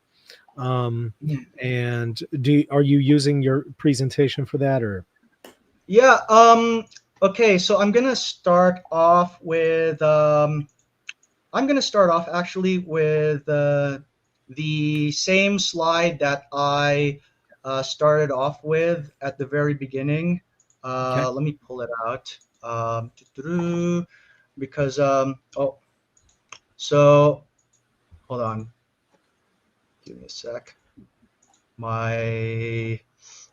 Tech is not my friend today, but okay. Let me just pull up the share screen now. And okay, I just want to start off with same slide I left off with here. Okay, So do you want once me to hit again, that timer? yeah, Okay, I'm gonna go ahead I'm not and hit it. sure. All So right. thank you once again to Libiano for this spirited debate. I very much enjoyed it. So to reiterate, my presentation is based on 5 sets of evidence, the HANDS acronym, as I mentioned, and there are a lot of other texts that we could have gone to. I'm actually kind of disappointed we didn't get to all of them. But hopefully you'll see how when you take these 5 sets of evidence together, they do create a strong cumulative case for just being consubstantial with the Father. And also, it's not just one particular set of evidence. I think each of these 5 sets of evidence taken in isolation do create a plausibility for consubstantiality, but once you combine them together, they snowball into a pretty irrefutable case. The old saying is, if it walks like a duck, talks like a duck, quacks like a duck, then it must be a duck. Well, if it talks like Yahweh, walks like Yahweh, and acts like Yahweh, it must be Yahweh. And the idea that it's just being used analogically becomes more strained the more of that evidence you put on. Now, I do have an epilogue here. I actually wanted to show it in I want to show it at my opening, but I ran out of time. So whatever conclusion you derive from this debate, one thing that is inescapable is that the Christology of the New Testament is evidently higher than the Christology of the Quran. Even if you go to the earliest layers of the New Testament tradition, that is the case. Go to Mark, go to the Q source, go to the pre-Pauline hymns. Even if you try to argue that it's not presenting consubstantiality, it still presents a Jesus that is much higher than what you see in Islam. We find no evidence of a proto-Islamic conception of Jesus as a mere prophet and penultimate figure pointing to a later and greater messenger than himself, and whose work did not carry redemptive significance. So at the end of the day, even if you're convinced that I'm wrong and Libiano is right, you still don't end up with Islam. At most, you get some form of Aryan Christianity. So Jesus is still much higher than a prophet here. So thank you very much, and God bless you. Okay, thank you so much for that. Now, let me restart the timer here. Libiano, do you have anything for your closing statement as far as presentation? No, man, it's off the dome, man. Okay, 3, 2, 1. All right. I thank Michael Lofton for hosting this debate. Fantastic moderation. I also thank Mr. Luis Dizon for his participation and for being my interlocutor today. I did appreciate speaking with him. We had a good conversation, a good debate. However, I did feel that he, again, and unsurprisingly, he wasn't able to present a good argument. The argument about the HANDS acronym that he had simply doesn't follow. And, it reminds me of something I read in Bart Ehrman's book, and how Jesus became God, and how he starts describing a man who had a miraculous birth, and he went on to did miracles of healing, and he was, charged with crimes against the state, and then he was unalived, or he was killed, and then he rose again and appeared to his apostles later, and his apostles wrote about him. In your mind, you think I'm talking about Jesus, but really I'm talking about his contemporary Apollonius of Tyana. Just because their descriptions match and some of their traits match, it doesn't follow that there's an equivalence relation here. Because everything that he predicates to Christ in the New Testament is predicated of another, other than God, lesser than God, in that time. So it doesn't follow that we read a consubstantial reading.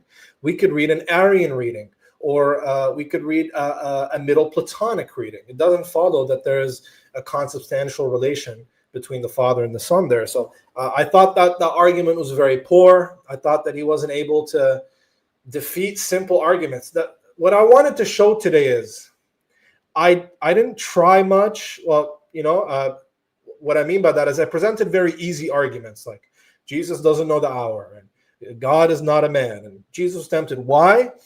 To show you that even if you're a PhD, you're still going to get spanked by the basics. Why? because Christianity is indefensible. No matter how many books you read, no matter how many PhDs, masters, no matter how many scholars you can quote, you're going to get baked because it's very simple, right? It's very simple. And he said also, I wanted to touch upon, he said, well, at best, sounds like a concession there.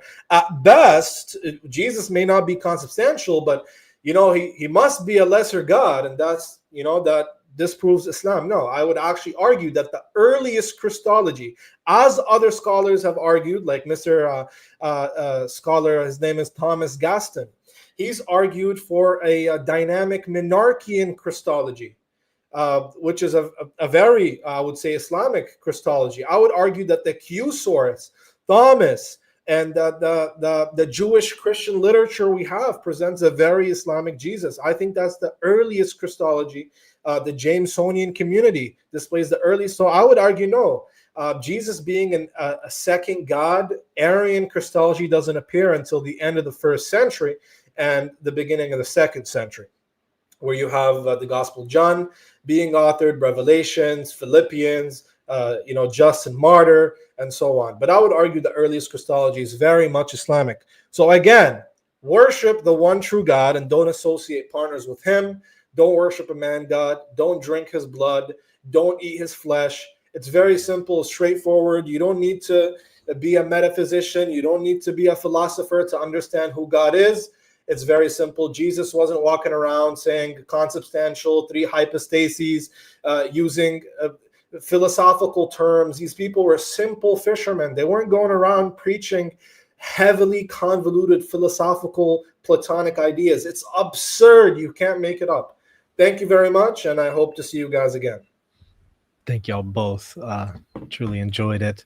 And okay, so yeah, if there were any super chats that I missed, what I'm going to do is after this go through everything, send it to both debaters, and if they would like, they can certainly respond in the comment section. I apologize if we didn't get to all of them. I do want to let y'all know, just to kind of piggyback off of what Orthodox Muslim said there earlier, I'm totally willing to host more debates, and of course both of you gentlemen are always welcome to come back on and do more debates. But if y'all are interested in other debates from either perspective, hey, contact me, reasonandtheology@gmail.com. Now, I also have links to both of these gentlemen and debaters in the show notes for y'all to go and check out their material, and I encourage y'all to do that. Okay, that's going to be it for today. Thank y'all so much for watching, and don't forget to hit that subscribe button and, of course, the like button as well.